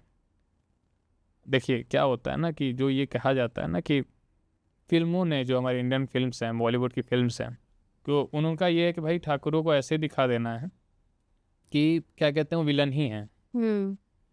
अब एक चीज़ सोचिएगा, अगर वो इंसान, अगर राजपूत जो भी रहे, जो भी किंग्स रहे इंडिया में, अगर वो विलन होते, इतनी बड़ी आबादी थी, अब सोचिए कि इतना बड़ा आबादी एक आदमी को नहीं मार पाता। अगर वो विद्रोह तो होता ना, आज तक हमारे देश में राजा के खिलाफ विद्रोह क्यों नहीं हुआ, वेस्टर्न्स में हुए। हाँ, इतने सारे किंग्स के ऊपर विद्रोह हुए, इतने सारे रिवॉल्यूशंस लाए गए, हाँ, विद्रोह हमारे यहाँ क्यों नहीं हुए। राजा कभी भी हमारी जो प्रजा होती थी उनको कभी वो अब है, मैंने इस टॉपिक भी डाला हुआ है, तो उसमें अभी जस्ट आपको मैं बताने भी वाला था कि जोधपुर के अंदर में एक रियासत आती थी छोटी सी नागौर। अच्छा। तो राजा गज सिंह के 2 बेटे हुए, राजा अमर सिंह, राजा जसवंत सिंह। ठीक है। तो जैसा हुआ यूँ कि किसी अपनी पारिवारिक मत विवाद की वजह से गज सिंह जी ने कहा कि भाई आप बड़े हैं लेकिन हम आपको नहीं देंगे रियासत, आप अपना जाइए, अपना नागौर की एक छोटी सी जगह दे दी गई और आप जाइए अपना वो कीजिए, हम अपने छोटे बेटे को देंगे। हाँ, इसका मतलब ये नहीं कि जसवंत सिंह जी जो है क्या कहते हैं कैपेबल नहीं है, उनके बारे में भी बहुत सारी बातें हैं, बहुत कैपेबल राजा रहे, बहुत सारी चीज़ें उनकी अच्छी रहीं, लेकिन हम अभी अमर सिंह जी की बात करते हैं कि नागौर वो गए अपने उन सामंतों के साथ जो उन पर बिलीव रखा करते थे, जो लोग उनसे प्रेम किया करते थे, उनके साथ गए। उन्होंने एक नागौर बनाया, अपना एक रियासत बनाई छोटी सी, जो जोधपुर के अंदर में ही आती थी। और सोचिएगा कि उस इंसान की क्या प्रेम होगी अपनी जनता के प्रति, और क्या क्या कुर्बानियाँ होंगी कि उनकी आज भी कहानियाँ, आप देश के किसी भी कल्चर में जाएंगे तो उनकी कहानियाँ गाई जाती हैं, भले वो हरियाणा हुए। सोचिए बंगाल तक लोकगीतों में अमर सिंह जी की कहानी, आप बहुत कम लोग जानते हैं कि हम भाई इस नाम का कोई, अभी तो कोई जानता ही नहीं है, लेकिन जब आप लोकगीतों की बात करेंगे तो बहुत सारी चीज़ें उन्होंने दी। तो एक किस्सा है कि राजस्थान में मदार होता है, जैसे हमारे यहाँ वो होता है ना कद्दू, मदार कहते हैं उधर। तो उसका नागौर का बॉर्डर और बीकानेर का बॉर्डर जो है आपस में टच करते हैं। अच्छा। तो हुआ यूँ कि एक किसान थे नागौर के, उनका जो एक वो मदार था वो बीकानेर वाले में चला गया। ठीक है। अब उस एक छोटे से फल के लिए दो राजा आपस में लड़ने के लिए उतर गए। उधर से बीकानेर की तरफ से करण सिंह थे, इधर से अमर सिंह जी थे। अब आप ये सोचिएगा कि अपने एक किसान के एक फल के लिए कोई राजा, ये पता है कि हम जा रहे हैं, हमारी मौत भी हो सकती है, युद्ध है, कुछ भी हो सकता है, ठीक है, हमारे किसान का अपमान ना हो, वो गए। जो एक किसान के एक फल के लिए अपनी जान की कुर्बानी दे रहा हो, किस एंगल से आप उसे कह सकते हैं कि भाई वो क्रूर थे राजा, या फिर वो डिस्क्रिमिनेट करते थे सोसाइटी में। हाँ, वो दबा के रखने की प्रेरणा, सॉरी क्या कहते हैं, उनका एक रोल था कि दबा के रखना, नहीं था भाई, ऐसा कुछ नहीं था। वो जो सिखाई गई, जो लेफ्ट हैंड से हिस्ट्री लिखी गई इंडिपेंडेंस के बाद, वो सब उसका इम्पैक्ट है। ऐसा कोई सीन नहीं था कि भाई क्या कहते हैं, राजाओं ने किसी को दबाया हो, या फिर उनका ये रहा हो कि हम किसी को दबा के, किसी को छीन के हम आगे बढ़ें। उनका एक धर्म होता था कि भाई हमें रक्षा करनी है, ये हमारा परिवार है, तो वो परिवार की तरह लेकर चला करते थे। जहाँ पे ये सोच लेकर राजा हों कि हाँ भाई हम एक फल के लिए अपनी जान को, बहरहाल ऐसा हुआ कि करण सिंह जी बीकानेर के जो थे, उन्होंने युद्ध जीता, बहुत सारी संधियाँ हुई, और फिर उस समय जो दिल्ली कोर्ट थे, जो मुग़ल एम्पायर थे, वहाँ पे सीन हुआ ये कि कुछ दंड लगाए गए उनके ऊपर। बहुत सारी बातें उनके बारे में कहूँगा तो पूरा पॉडकास्ट ख़त्म हो जाएगा, तो मैं तो नहीं, तो चलिए अभी हम यहाँ पे शॉर्ट में थोड़ा सा बढ़ते हैं। ठीक है, थैंक यू सो मच, आपने हमें बताया इस चीज़ के बारे में। अब हम जानना चाहेंगे साइबर क्राइम के बारे में, इसके चैलेंजेस क्या हैं और इसको कैसे इम्प्रूव किया जा सकता है। देखिए, साइबर क्राइम प्रेजेंट टाइम में ना दो रोल मॉडल पर प्ले करते हैं लोग। एक होता है इमोशनल ब्लैकमेलिंग, एक होता है इंटरेस्ट। अब इंटरेस्ट, रेट ऑफ इंटरेस्ट की बात नहीं हो रही यहाँ पे, इंसान के इंटरेस्ट की बात हो रही है। क्या होता है कि किसी लालच में आपने कोई भी सब्सक्रिप्शन ले लिया किसी भी ऐप का, क्या भाई मैं इसमें इतना लगाऊंगा, इतना मुझे मिलेगा। ठीक है। कुछ टाइम बाद आप उसके आदी हो जाते हैं और फिर आपके अकाउंट से पैसे, उसके बाद भी जो है कॉल आते हैं कि भैया आपने ये लॉटरी जीती, वो लॉटरी जीता, और आप जो है उस पर इतना ज़्यादा इंडल्ज हो जाते हैं कि हाँ भाई ठीक है मुझे पैसे, क्योंकि सोसाइटी क्या होता है कि जब कुछ भी अचानक से आता है तो ये नहीं देख पाता है ना कि हाँ भाई सही है या गलत है। अब हमारे सोसाइटी में किसी के पास फ़ोन आता है और वो उतना पढ़ा लिखा नहीं है, उतना समझ नहीं रखता है, तो ये सोचेगा ना कि हाँ भाई आ गया। कभी कभी हमारे यहाँ रोल चलता है ना कि लक्ष्मी जी ने कृपा कर दिया है, और तो लक्ष्मी जी किसी और पर कृपा करती हैं।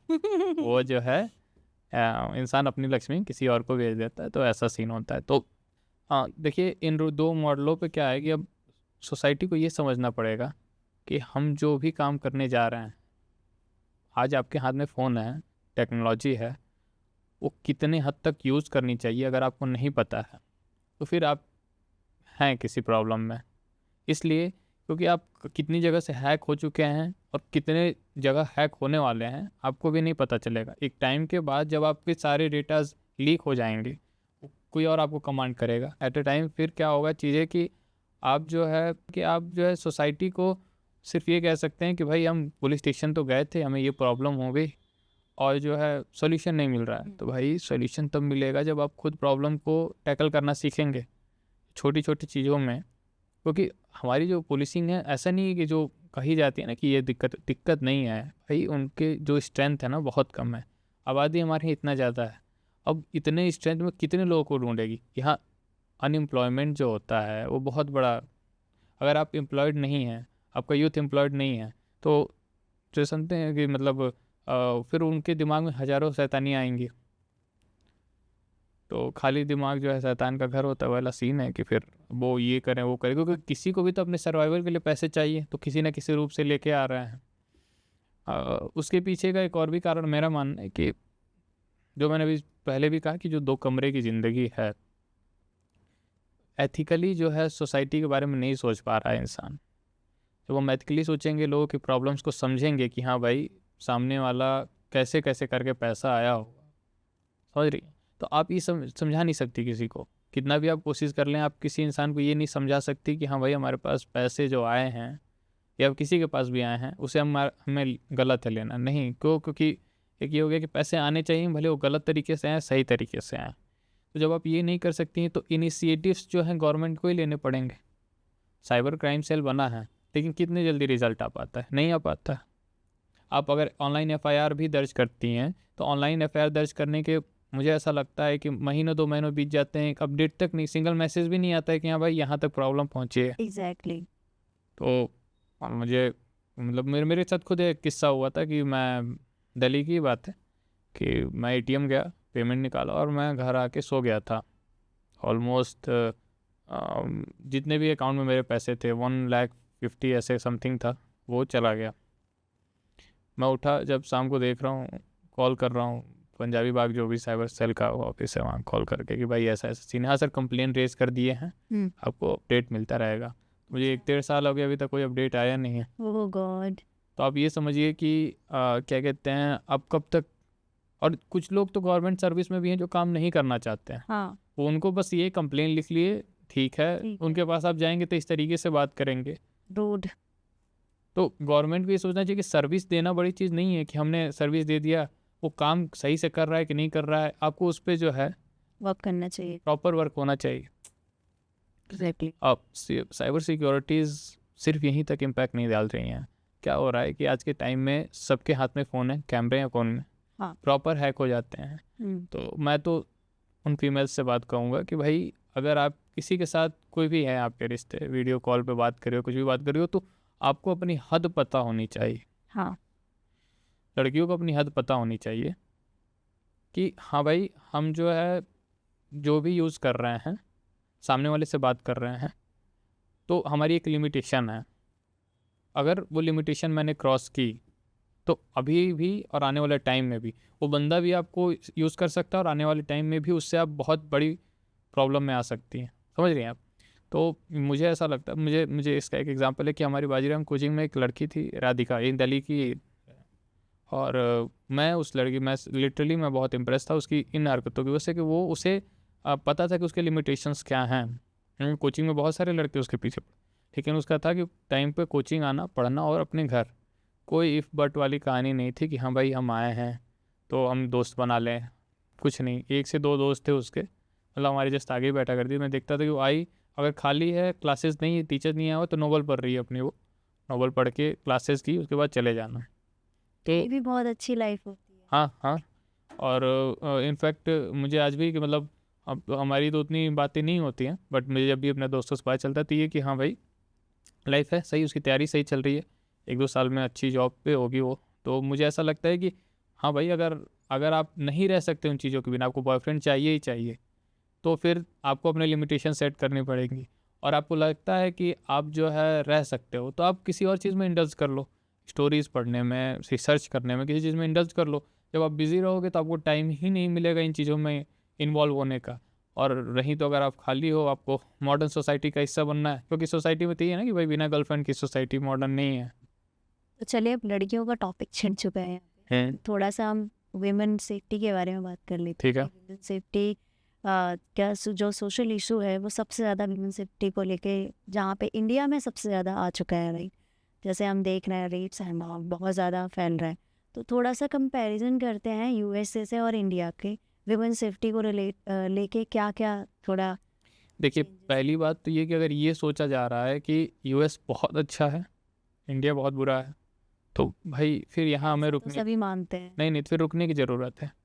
क्या होता है ना, हमारे हिंदुस्तान में एक बड़ी प्रॉब्लम है, हम ना दूसरे को घर को देख कर ना इतना ज़्यादा हवे में बना देते हैं कि हाँ भाई यार बहुत पैसा आ रहा है उसके पास, ठीक है, उसके घर में प्रॉब्लम क्या चल रही है उसे नहीं पता, बहुत पैसा आ रहा है उसके पास बहुत अच्छी लाइफस्टाइल है, ये है वो है। भाई आपके पास जितना रिच कल्चर है ना, और रही बात कि ये इसलिए कहा जाता है ना कि बहुत अच्छे है, चाहे बहुत ज़्यादा ओपननेस है। आप जितना भी पुराना ऋग्वेद पढ़ें, उपनिषद पढ़ें, आप समझ रही हैं, जितना हम पीछे जाएंगे अपने कल्चर में, हमारे यहाँ जितना ओपननेस थी ना, शायद ही किसी कल्चर में हुआ हो, ठीक है। अब टाइम के साथ किसी भी हिस्ट्री में कोई भी लोग भी आए, ठीक है, अब वो होता ही है कि जब लोग आएंगे आपके कल्चर में, इन्वॉल्व होंगे, तो उनकी भी कुछ चीज़ें अटैच होंगी आप में, और वो चीज़ें क्या करेंगी कि इम्पैक्ट डालेंगी, गलत तरीके से हों सही तरीके से हों, ठीक है।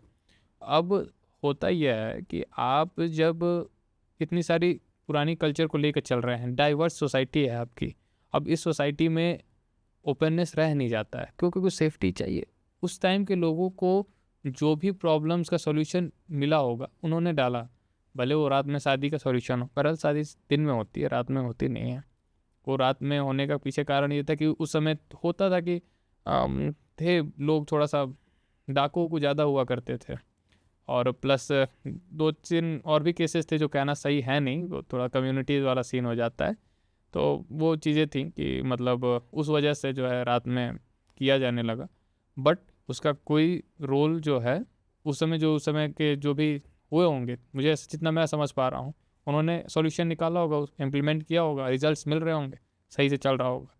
लड़कियों के ऊपर फाउंडेशन नहीं लगाई जाती थी पहले, होता ये था कि आपको एक टाइम तक समझाया जाता था, अगर फाउंडेशन लगाई जाती तो फिर कन्नौज की राजकुमारी जो है पृथ्वीराज चौहान से शादी नहीं करती, ठीक है। भाई विरोधी थे दोनों लोग, उनके पिताजी जो है और पृथ्वीराज के, तो बनती बिल्कुल नहीं थी, तो कैसे कर ली। अगर लगाई जाती तो मैंने एक बहुत अच्छा है कि बात LGBTQ की ही बात थी कि उनके एक लोप मुद्रा ऋषि अगस्त्या की वाइफ थी, अच्छा। और उनका सीन ऐसा था कि एजुकेशंस के रिगार्ड में उन्होंने जो भी इनिशिएटिव्स लिए अपनी लाइफ में, कि वो एक लेबल होता है एजुकेशन के लिए, क्योंकि पहले था कि भाई हाँ लड़कियों को इतना ही पढ़ना चाहिए, हम तो एजुकेशन के लिए सिर्फ मेल डोमिनेंट थे, ये सारी चीज़ें थी। उन्होंने वो सारे हदें पार की उस टाइम में, अगस्त्या जी के टाइम में, और अपने आप को इतना कि उनका जो एजुकेशन का लेवल था, जो उनके नॉलेज का लेवल था, वो ऋषि अगस्त्या के बराबर था। तो आप समझिए कि आप वो एक्शन क्यों लिया गया, क्योंकि वो एजुकेटेड थे। एम्पावरमेंट जो होती है अगर आपके पास है, तो जो है आप सारी चीज़ों को टैकल कर सकते हैं। आपके पास पावर ही नहीं रहेगी, आपके पास अर्निंग ही नहीं रहेगी, तो आप कैसे टैकल कर लेंगे। आपने ये क्वेश्चन पूछा कि भाई USA और इंडिया में जो सोशल इश्यूज़ हैं लड़कियों को, वुमेन सेफ्टी इसको लेकर के, तो मैं पहले भी कहा था, अभी भी कहूँगा कि क्या होता है कि एक लड़का पैदा हुआ, ठीक है, वो सोसाइटी से नहीं अटैच है, उसके पेरेंट्स ने एक कमरे में उसके लिए एक बेबी रूम बना दिया, भाई वो लैपटॉप पे लगा हुआ है, अपने दोस्तों के साथ स्कूल जा रहा है, दोस्तों का भी सेम लाइफस्टाइल है, उनको भी बस कंप्यूटर से जो सिखाया जा रहा है, जो फैमिली में देख रहे हैं बस वहीं तक, फिल्मों से जो सीख पा रहे हैं वहीं तक है। सोसाइटी में क्या रोल होते हैं सोसाइटी में इंसान की, क्या नहीं होती है, उसे कोई फ़र्क नहीं पड़ता है। जो समाज पूरी दुनिया को घर मानता था, ठीक है, वो समाज के बच्चों की हालत है कि वो 2 कमरे में पैक हैं, उसी में अपनी सब कुछ लेकर चल रहे हैं। अब पैक लाइफ की क्या होगी ना कि उसके माइंड में बहुत सारी गलत चीज़ें आएंगी, वो बहुत सारे साइट्स को विजिट करेगा, और उन साइट्स की वजह से क्या होगा कि वो किसी को भी देखेगा ना, तो उसके मन में ये आएगा कि हाँ भाई, सीन यही है कि भाई उसका थॉट प्रोसेस वहीं लेके जाएगा उसे। अब क्या होगा कि जब किसी इंसान के मन में ये चीज़ें आ गई, लड़की है अगर और उसके सामने आएगी, तो कब तक सेफ्टी रहेगा। पहले तो गवर्नमेंट ने जो इनिशिएटिव्स ली कि हाँ भाई पॉर्न साइट्स यहाँ बैन है, लेकिन तब भी लोग यूज़ तो करते ही हैं। ऑब्वियसली हाँ, गवर्नमेंट को हाँ जो रिस्ट्रिक्शंस लगाने चाहिए वो तो लगा पाती नहीं है। मैं किसी गवर्नमेंट की यहाँ बुराई नहीं करूँगा, अपने लेवल पर जो भी सरकारें रहीं उन्होंने बहुत वर्क किया, लेकिन हम इंडियंस ऐसे हैं कि कोई ना कोई तरीका ढूंढ ही लेते हैं। हमारी हरकतें सही नहीं हैं, हमारी तो ये है कि किसी न किसी रूप से हम इवन ये जो क्राइम पेट्रोल चल रहा था, तो लोग वहाँ से भी आइडिया लेते हैं चीज़ों को लेके कि कैसे लोगों को मतलब कैसे मर्डर हो रहे हैं, और तो अभी देख सकते हैं कि कितने सारे केस। देखिए मैम, मेरा मानना है ना कि ये जो इंडियन सिनेमा है ना, इनको क्या है कि इनको कोई भी टॉपिक मिल गया इन्होंने बना देनी है, ठीक है। अब उसके बाद सोशल इम्पैक्ट क्या हुआ, इन्हें तो बस पैसे कमाने हैं। पहले के टाइम में भी मूवीज़ हुआ करती थी। मुझे राजेश खन्ना की एक मूवी आराधना बड़ी प्यारी लगती है।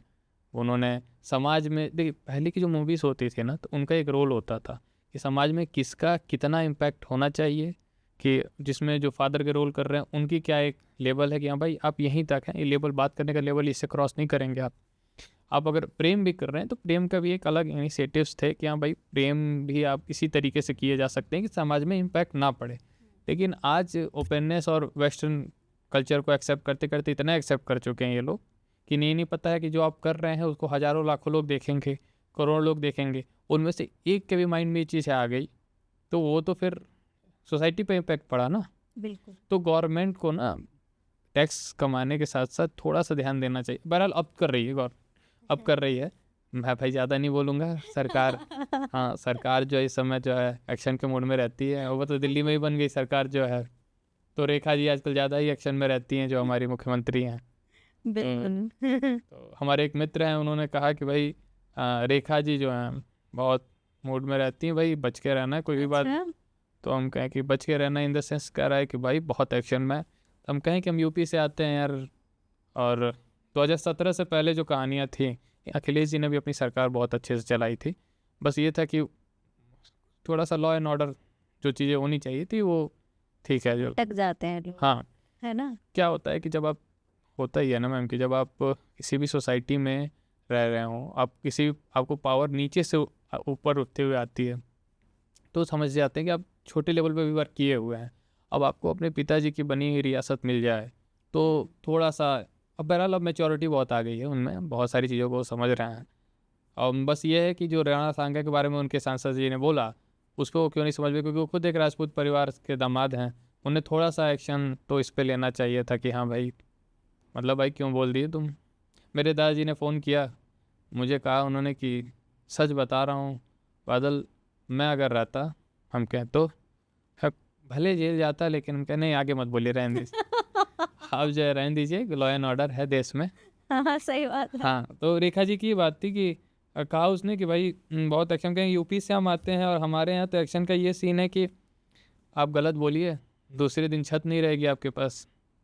हाँ भाई, बाबा कब बुलडोजर चला दें कोई भरोसा रहता है।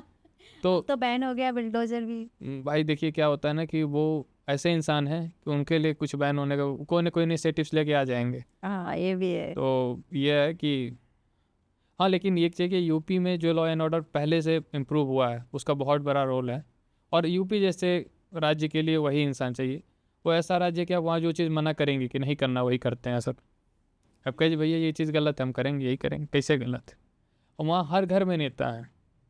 जैसे कि हमारा जो जन्म हुआ वो बलिया, तो हमारे 6th prime minister Chandrashekhar ji वहीं से बिलोंग कर, तो क्या कहते हैं कि वो वहाँ का सीन ऐसा है कि वहाँ की हर घर में नेता है। प्रधानमंत्री से नीचे सोचते ही नहीं है वो लोग। वो विधायक एमएलए की बात ही नहीं करते हैं। वो प्रधानी के भी इलेक्शन में जाकर बात करेंगे, अरे हटो।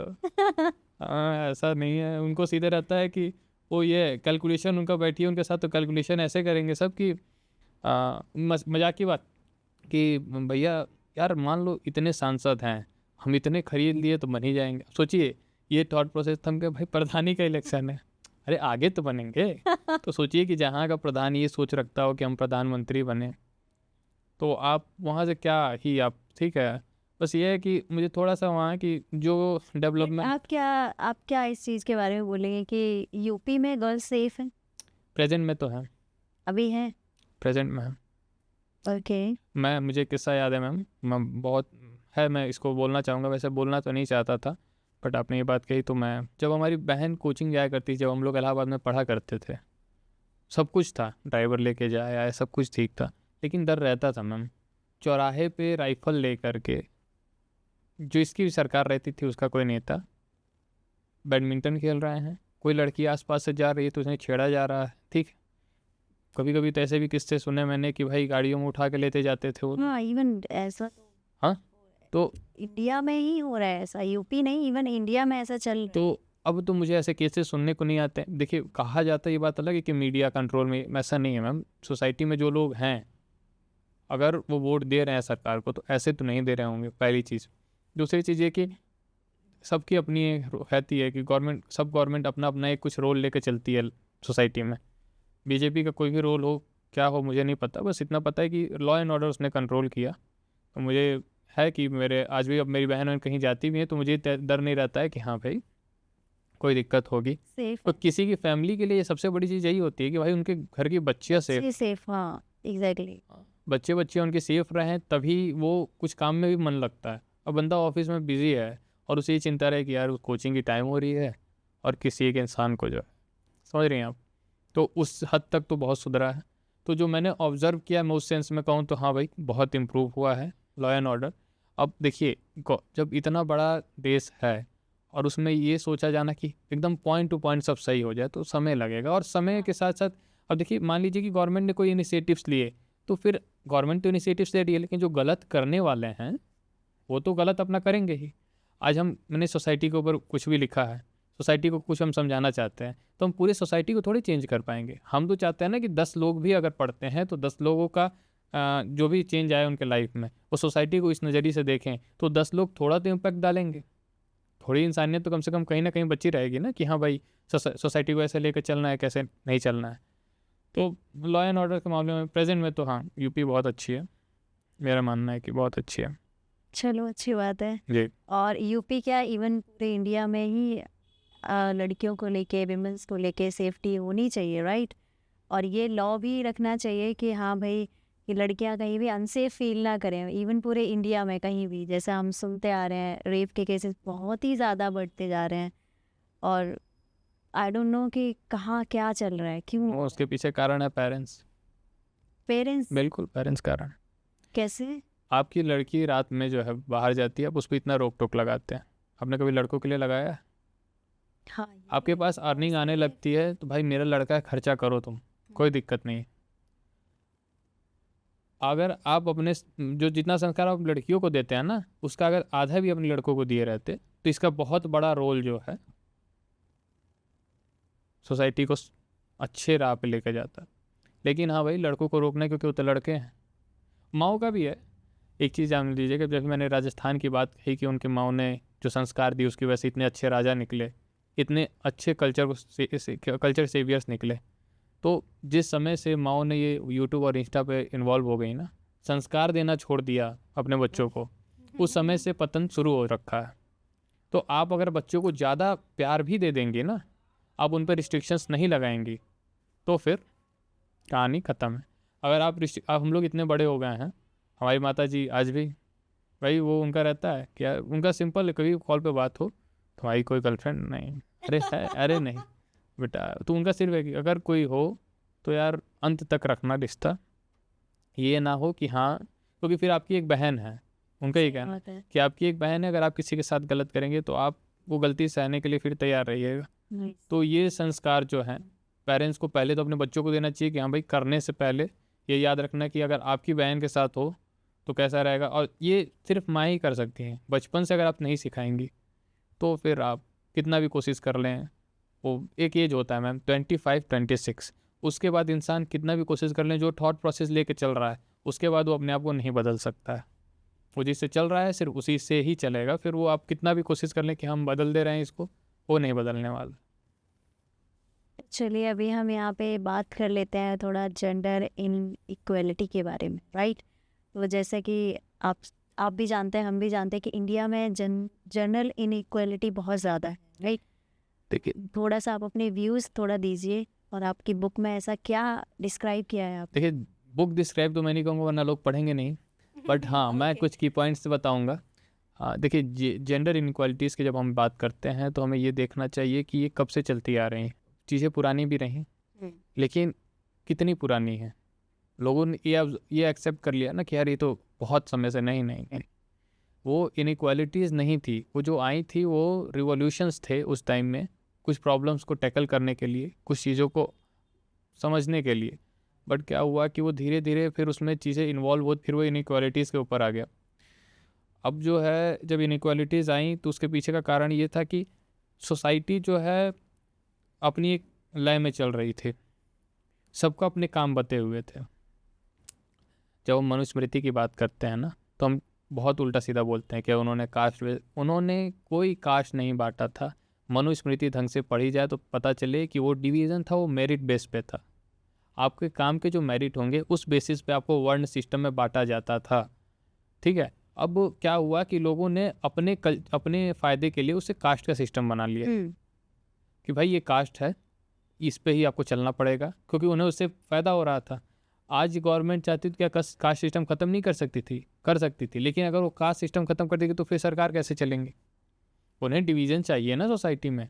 अगर 553 लोग, 500 कुछ लोग जो है अगर सोसाइटी को चला रहे हैं, तो अगर वो चला रहे हैं तो भाई उनको इतने कम लोग अगर इतनी बड़ी पॉपुलेशन को संभाल रहे हैं तो उसके लिए कुछ उनके पास इनिशिएटिव्स होने चाहिए कि भाई किसको किससे लड़ाएं कि हमें फ़ायदा हो। तो ये एक बहुत बड़ा रोल था, ठीक है। जेंडर इनइक्वालिटीज़ उनमें से ही निकला हुआ एक, समझ लीजिए कि स्मॉल बेबी टाइप है, क्योंकि आप समझिए कि हम उनसे इनइक्वालिटीज़ की बात कर रहे हैं जिसने पूरे घर को संभाल रखा है, ठीक है।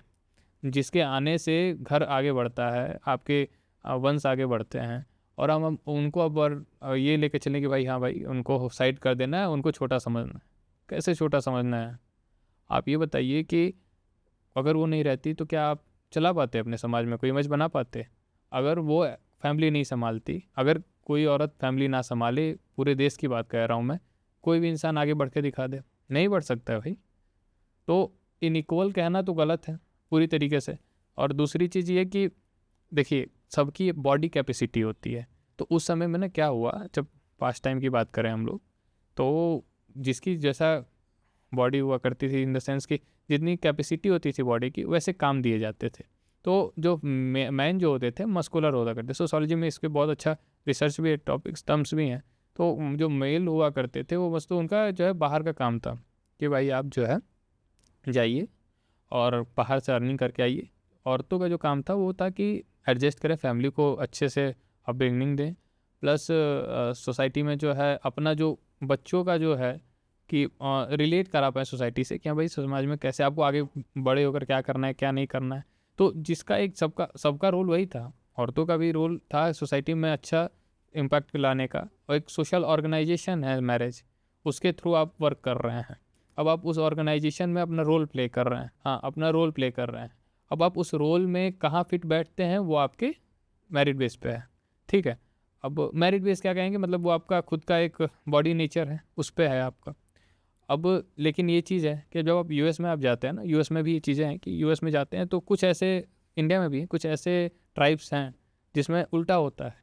आदमी घर पे खाना बनाता है, घर का काम देखता है, बच्चों को संभालता है, औरतें जाती हैं बाहर व्यापार करती हैं मार्केट में और फिर अर्निंग लेके आती हैं। ये यूएस में कुछ ट्राइब्स हैं ऐसे। अच्छा।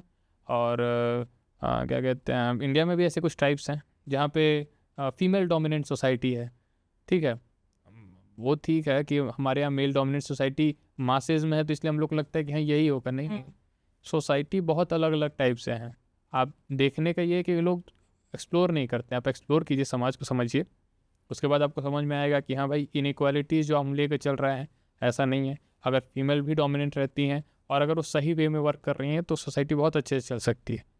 मुझे किसी ने कहा था कि क्या कहते हैं, अगर औरतों का राज रहे तो लड़ाइयाँ ना हो, क्योंकि वो आपस में ही समझ लेती हैं। सबका अपना अपना पॉइंट ऑफ व्यू है।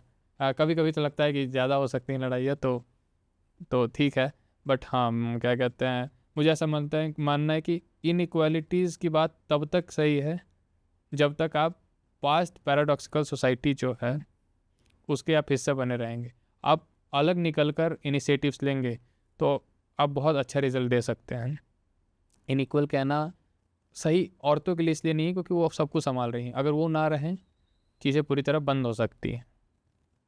तो यही है कि मुझे नहीं मानना, मेरे ये हाँ, जैसे मैंने अभी उनसे कहा, अब ये समझिए कि फीमेल्स की बात करते हैं तो प्रेजेंट में मैं एग्जांपल दूँ, अगर दिल्ली की वो रेखा जी जो हैं मुख्यमंत्री हैं, वो भी जो है क्या कहते हैं फीमेल ही हैं, सब कुछ देखती हैं। वो कुछ समय तक अपनी पूरी फैमिली को संभाल रही थी, सब कर रही थी। अचानक से राजनीति में आई वो, राजनीति में आने के बाद से भी बहुत अच्छे एक्शंस ले रही हैं। वो सारी चीज़ें का संभाल रही हैं, पूरे स्टेट को संभाल रही है। दिल्ली जैसे स्टेट को संभाल पाना भी थोड़ा सा, क्योंकि कैपिटल है, बहुत सारी चीज़ें आती हैं, बहुत सारे प्रॉब्लम्स आते हैं।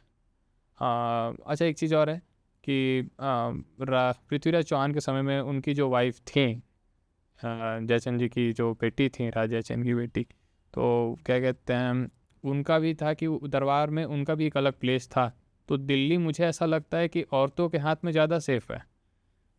शीला दीक्षित जी के समय में कुछ परेशानियाँ आई, देखिए मैम परेशानियाँ तो आती रहती हैं, वो उसके बारे में हम बहुत ज़्यादा चीज़ें नहीं कहेंगे, लेकिन हाँ मुझे ऐसा लगता है कि ये गवर्नमेंट ने अच्छा किया है, क्योंकि क्या होता है ना, ये देखते हैं फिर। हाँ ये गवर्नमेंट ने अच्छा किया है। और ये अच्छा भी है कि जो रिजर्वेशंस आया 35% फीमेल्स को लेकर के लोकसभा में, सॉरी, तो उसमें भी चीज़ें हुई कि मुझे ऐसा ये लगा कि हाँ अब ठीक है कि बराबरी हो रही है तो ज़्यादा अच्छा है।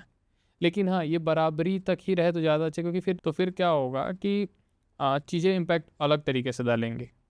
जैसे आप देखिए कि डिवोर्स केसेस में एलुमनीज़ वाला जो सीन आता है, तो जो सच में उसके हकदार हैं ना, आने वाले समय में अगर ये केसेस चला और गवर्नमेंट या सुप्रीम कोर्ट ने कोई इनिशिएटिव्स ले लिया इस पर, और अगर कुछ रूल्स और रेगुलेशंस लेके आ गया, तो जो सच में जिनको नीड होगी उनको नहीं मिल पाएगा।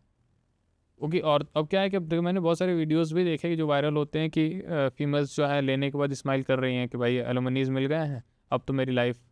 और वही डाउरी की बात कर दी जाए तो नहीं दे सकते। तो भाई वो बंदा जिसके पेरेंट्स ने कितनी मेहनत से पढ़ाया होगा उसे, कितनी मेहनत से उसके पास अर्निंग आ रही होगी, वो अपनी आधी प्रॉपर्टी दे दे। लेकिन अगर आपको लेकर आने की बात है तो आप नहीं ला सकते। बहरहाल डाउरी बहुत बुरी चीज़ है, मैं इसको खुद मानता हूँ, लेकिन एलुमनी वाली चीज़ भी तो उतनी बराबर है ना, कि हाँ अगर आपके साथ गलत हुआ है, अगर आपको लगता है कि गलत सच में गलत हुआ है, तो मानते हैं कि हाँ भाई ठीक है तब देना चाहिए। लेकिन गलत नहीं हुआ है और उसके बावजूद अगर आप ले रही हैं, तो फिर तो चीज़ें कब तक, कभी ऐसे ऐसे डिमांड होते हैं कि भाई इंसान की सैलरी 50,000 है, डिमांड 5 करोड़ की हो जाती है, 50 लाख की हो जाती है, तो अपनी जीवन की पूरी कमाई तो आपको ही दे दिया, फिर वो कैसे सर्वाइव करेगा। तो कोर्ट हो या गवर्नमेंट एक हद तक बर्दाश्त करेगी, उसके बाद वो एक्शन लेगी, और वो चीज़ें फिर जो है वो जो इक्वालिटीज़ आ रही हैं वो फिर दिक्कत डालेंगी फिर चीज़ों में। तो और हाँ एक चीज़ और भी है कि अगर आप सोचिए कि आप ले रही हैं, तो आप खुद को इतना कैपेबल बनाइए ना कि आपको लेना ना पड़े। और समझ रहे हैं, आप खुद इतना कैपेबल बनाइए, आपके पास खुद की अर्निंग हो कि आपको लेने की ज़रूरत ही ना हो। आप इंडिपेंडेंट रहेंगे तो इंसान आपको छोड़ने से पहले भी 100 बार सोचेगा। तो ये चीज़ें हैं। चलिए, अब इसके बाद मैं जानना चाहूँगी कि यूएसए एंड इंडिया में थोड़ा सा हम कंपैरिजन करेंगे कि वहाँ पे कास्ट सिस्टम जो है, क्या वहाँ पे देखने को मिलता है या सिर्फ इंडिया में ही देखने को मिलता नहीं देखिए, सारी कंट्रीज़ की अपनी एक प्रॉब्लम होती है। हमारे यहाँ कास्ट सिस्टम प्रॉब्लम बनाई गई है नहीं। और यूएस में रेसिज्म वाला फैक्टर, यूएस में जो प्रॉब्लम है वो रेसिज्म वाला है। तो क्या हुआ कि क्या कहते हैं कि जब यूरोपियंस ट्रेडर्स जो थे और यूरोपियन सेल्टर्स जो थे, जब यूएस में जाकर सेटल होने लगे, तो जो वहाँ के परमानेंट जो क्या कहते हैं पीपल्स थे जो यूएस के, तो क्या हुआ था कि उनके कलर्स के इम्पैक्ट वो काले हुआ करते थे। तो रेड इंडियन भी कहा जाता था उन्हें, क्योंकि वो उनको लगा कि हम इंडिया के हैं, और ऐसा सीन है, स्टोरीज हैं ऐसे। तो क्या हुआ कि स्लेवरीज की तरह उनको यूज़ करने लगे सब। जब ये सेल्टर्स, यूरोप का तो ये रूल ही रहा है कि दूसरे देश में जाकर गुलाम बनाना और रूल करना, ये तो उनका है परमानेंट। तो जब वो गए और यूज़ करने लगे, तो क्या हुआ कि कलर बेस्ड जो है डिस्क्रिमिनेशन शुरू हो गया वहाँ पे, कि ब्लैक पीपल्स के लिए जो है। अच्छा। हाँ, तो वहाँ पे जो प्रॉब्लम है कास्ट नहीं कलर को लेकर के है। अब आप समझिए कि जिस देश में ये सोचना पड़ जाए कि भाई इतनी बड़ी बात है कि बाराक ओबामा जब राष्ट्रपति बने तो पहले ब्लैक यूएस सिटीजन थे, और कितनी बड़ी बात बनाई गई उसको। तो जिस देश में किसी इंसान के कलर के बेसिस पर डिस्क्रिमिनेशन किया जाए, और वो दूसरे देश को ये बोले कि हाँ भाई इंडिया में तो कास्ट बेस्ड राजनीति होती है, कास्ट लेकर डिस्क्रिमिनेशन होता है। मैंने वैसे रिसेंट ही मेरे एग्ज़ाम के थ्रू मुझे था कि मैं अपने यूनिवर्सिटी में था, एक यूएस के मेरे दोस्त हैं हेनरी, उन्होंने कॉल किया कि एक छोटी सी बात पर बहस हो गई थी उनसे हमारी। तो उन्होंने कहा कि भाई, तो जब हम देखते हैं कि कुछ चीज़ें प्रॉब्लम्स आई, इसलिए आई क्योंकि कल्चर बहुत ओल्ड हो चुका था, इस वजह से कास्ट डिस्क्रिमिनेशन आया हमारे में। अमेरिका में ऐसा नहीं है कि कल्चर कोई, और रिसेंट ही जो है क्या कहते हैं जब सेल्टर्स सेटल हुए, यूरोपियन सेल्टर्स जो है यूएस में, रिसेंट 80s की बात है, 80s समथिंग की। और उसके बाद से चीज़ें हुई कि भाई जो वहाँ के परमानेंट निवासी थे उनको जो है डिस्क्रिमिनेट करके नीचे भेज दिए कि भाई आप जो है सिर्फ सिलेबस वाला कहानी रहेगा, आपको ग्रोथ नहीं मिलने वाली है। वो कम्युनिटी जिसको खुद जो है अपने घर में अपने आप को ये बताने पड़ रहा है कि भाई हम भी यहाँ पे रह सकते हैं, हम भी यहाँ पे कुछ चीज़ें खरीद सकते हैं, अपने घर बना सकते हैं, वैसा इंडिया में तो नहीं है ना। कास्ट हुई ठीक है, हमारे यहाँ कास्ट वाली सीन है, कुछ प्लेसेस हैं जहाँ पे कास्ट डोमिनेंट सोसाइटी है। और कास्ट डोमिनेंट इसलिए है क्योंकि कुछ उन कास्टों के पास लैंड ज़्यादा है तो वो अपना डोमिनेंस बनाते हैं, और मनी ज़्यादा है, अर्निंग ज़्यादा है, तो उन्होंने अपना डोमिनेंस बना रखा है। उसके अलावा तो कोई डोमिनेंस मुझे नहीं दिखती हमारे यहाँ कास्ट के बेसिस पे। रिजर्वेशंस हैं, रिजर्वेशन है, और मुझे ऐसा लगता है कि रिजर्वेशन की वजह से बहुत ज़्यादा दिक्कत इसलिए भी है कि आप रिजर्वेशन दे तो रहे हैं, लेकिन जो कम्युनिटी, ठीक है मानना कि वो कम्युनिटीज़ के साथ पास्ट में बहुत अत्याचार हुए होंगे या फिर जो भी चीज़ें हुई होंगी, उनको नहीं मिला होगा इक्वल अपॉर्चुनिटी, आप दीजिए, लेकिन जो सच में उसकी ज़रूरत जिसको है उसको दीजिए ना। क्या होता है कि किसी फैमिली में पूरे ब्यूरोक्रेट की फैमिली है, ए ग्रेड ऑफिसर्स हैं, उसके बाद भी वो कास्ट सर्टिफिकेट यूज़ करके अपना जो है लाइफ और ईजियर बना रहा है। लेकिन उसी कम्युनिटी में जिस इंसान के पास कोई ऐसी फैमिली बैकग्राउंड नहीं है और वो नहीं यूज़ कर पा रहा है, क्योंकि उसके पास जो है उतनी संसाधन नहीं है, उतनी ज़्यादा, मैं कहूँगा कि गवर्नमेंट ने ऐसे इनिशिएटिव्स नहीं लिए जो चीज़ को सच में जिनको पहुँच पाता वो रिजर्वेशन नहीं पहुँच पा रहा। और मैं कहूँगा जनरल कम्युनिटीज़ में भी, क्या हमारी कम्युनिटीज़ मतलब क्या राजपूत परिवारों में या ब्राह्मणों में गरीब लोग नहीं हैं? बिल्कुल है, लेकिन अब उनको नहीं मिल पाता है क्योंकि भाई वो तो अब एक फिक्स हो गया है। हाँ, EWS का लेकर आया गया कि EWS जो है, लेकिन उसमें भी बहुत सारे रूल्स लेकर चले आए लोग कि क्या कहते हैं, इतनी शायद ऐसा है कि अर्बन एरिया में अगर 1000 स्क्वायर फीट की लैंड हुई तो आप उसमें नहीं आ सकते हैं, ये सारी चीज़ें हैं। इनकम का भी हाँ, इनकम का भी कि 8 लाख के ऊपर रहा तो फिर आप जो है EWS में नहीं आ सकते हैं, ऐसा सीन है। लेकिन जब आपने ये बात कही कि US में और इंडिया में, तो US इंडिया में कंपैरिजन करना मैं तो नहीं मानता कि सही है इस मामले में, क्योंकि सबकी अपनी एक सोशल प्रॉब्लम है, वो रेसिज्म फैक्टर पर चलते हैं। हमारा कास्ट जो पहले मेरिट बेस पे था, अब उसे लेकर आ गए हैं लोग कास्ट पे, तो ठीक है, वो तो वर्ण सिस्टम प्रॉपरली डिमोलिश हो चुका है हमारी सोसाइटी में। जो सच में जिस चीज़ के लिए उसे यूज़ किया जाता था वो ख़त्म हो चुके हैं। तो मैं नहीं मानता कि हाँ भाई वो हम लोग को उनसे कंपेयर इस मामले में करना चाहिए। हम बहुत अच्छे हैं उनसे इन मामले में, हमें बिल्कुल ज़रूरत नहीं है कि हम US बहुत ज़्यादा अच्छा, बहुत अच्छी कंट्री, उनके GDPs अच्छे हो सकते हैं, बाकी चीज़ें उनकी अच्छी हो सकती हैं, लेकिन कल्चर में या फिर बाकी चीज़ों में वो हमसे बराबरी तो नहीं कर पाएंगे। तो मैं डिस्क्रिमिनेशन नहीं है मैम, मुझे नहीं लगता कि कास्ट और रेसिज्म दो अलग अलग टॉपिक्स हैं, दोनों के अलग सॉल्यूशंस हैं, तो दोनों को अलग ही लेके चलना चाहिए। अब जैसे इंडिया में हम कास्ट की बात करते हैं और सॉल्यूशंस की बात करते हैं, तो साहू जी महाराज की हम बात जब करें तो साहू जी महाराज ने, उनके टाइम में भी कास्ट प्रॉपर चरम सीमा पे था। और आप तो कुछ समझिए कि छत्रपति शिवाजी महाराज जो है, उन्होंने जब एक्शंस लिए, जब वो गढ़ बनाने शुरू किए थे, तो उनके खुद के लोगों में बहुत सारे विद्रोह हुआ करते थे कि हम इस कास्ट से हैं, तुम उस कास्ट से है। महाराष्ट्र साइड में भी कास्ट पॉलिटिक्स बहुत अच्छी खासी अभी भी चलती है। तो साहू जी महाराज ने क्या किया था कि उन्होंने कास्ट को जो है ना अपॉर्चुनिटीज़ की तरह यूज़ किया कि भाई अगर आप बेस्ट हो तो आप रिजल्ट दे के दिखाओ, ये किला फतेह करके दिखाओ। तो उन्होंने ये तरीके, तो फिर उसको क्या किए थे, उन्होंने कास्ट को मेरिट बेस पे लाद दिए थे अपने टाइम में। उन्होंने प्रॉपर प्रमोशनल एजुकेशन पे ध्यान दिया था कि भाई एजुकेशन होना चाहिए, अगर आपके पास ज्ञान है तभी आप कोई एक्शन ले सकते हो। तो मुझे ऐसा लगता है कि गवर्नमेंट को भी ये जो कास्ट सिस्टम को अगर आप हटा नहीं सकते हैं तो सब मेरिट बेस पे लाइए, आप कंपेरिजन कराइए कि भाई अगर आप बेस्ट हो तो ये रिजल्ट देकर दिखाओ कंट्री के लिए, तो चीज़ें अच्छी हो सकती है, मेरा मानना है। रही बात US की रेसिज्म वाला फैक्टर, तो मुझे ऐसा नहीं लगता कि जब तक कोई ग्रुप जो है प्रॉपर तरीके से एक्शन ले US में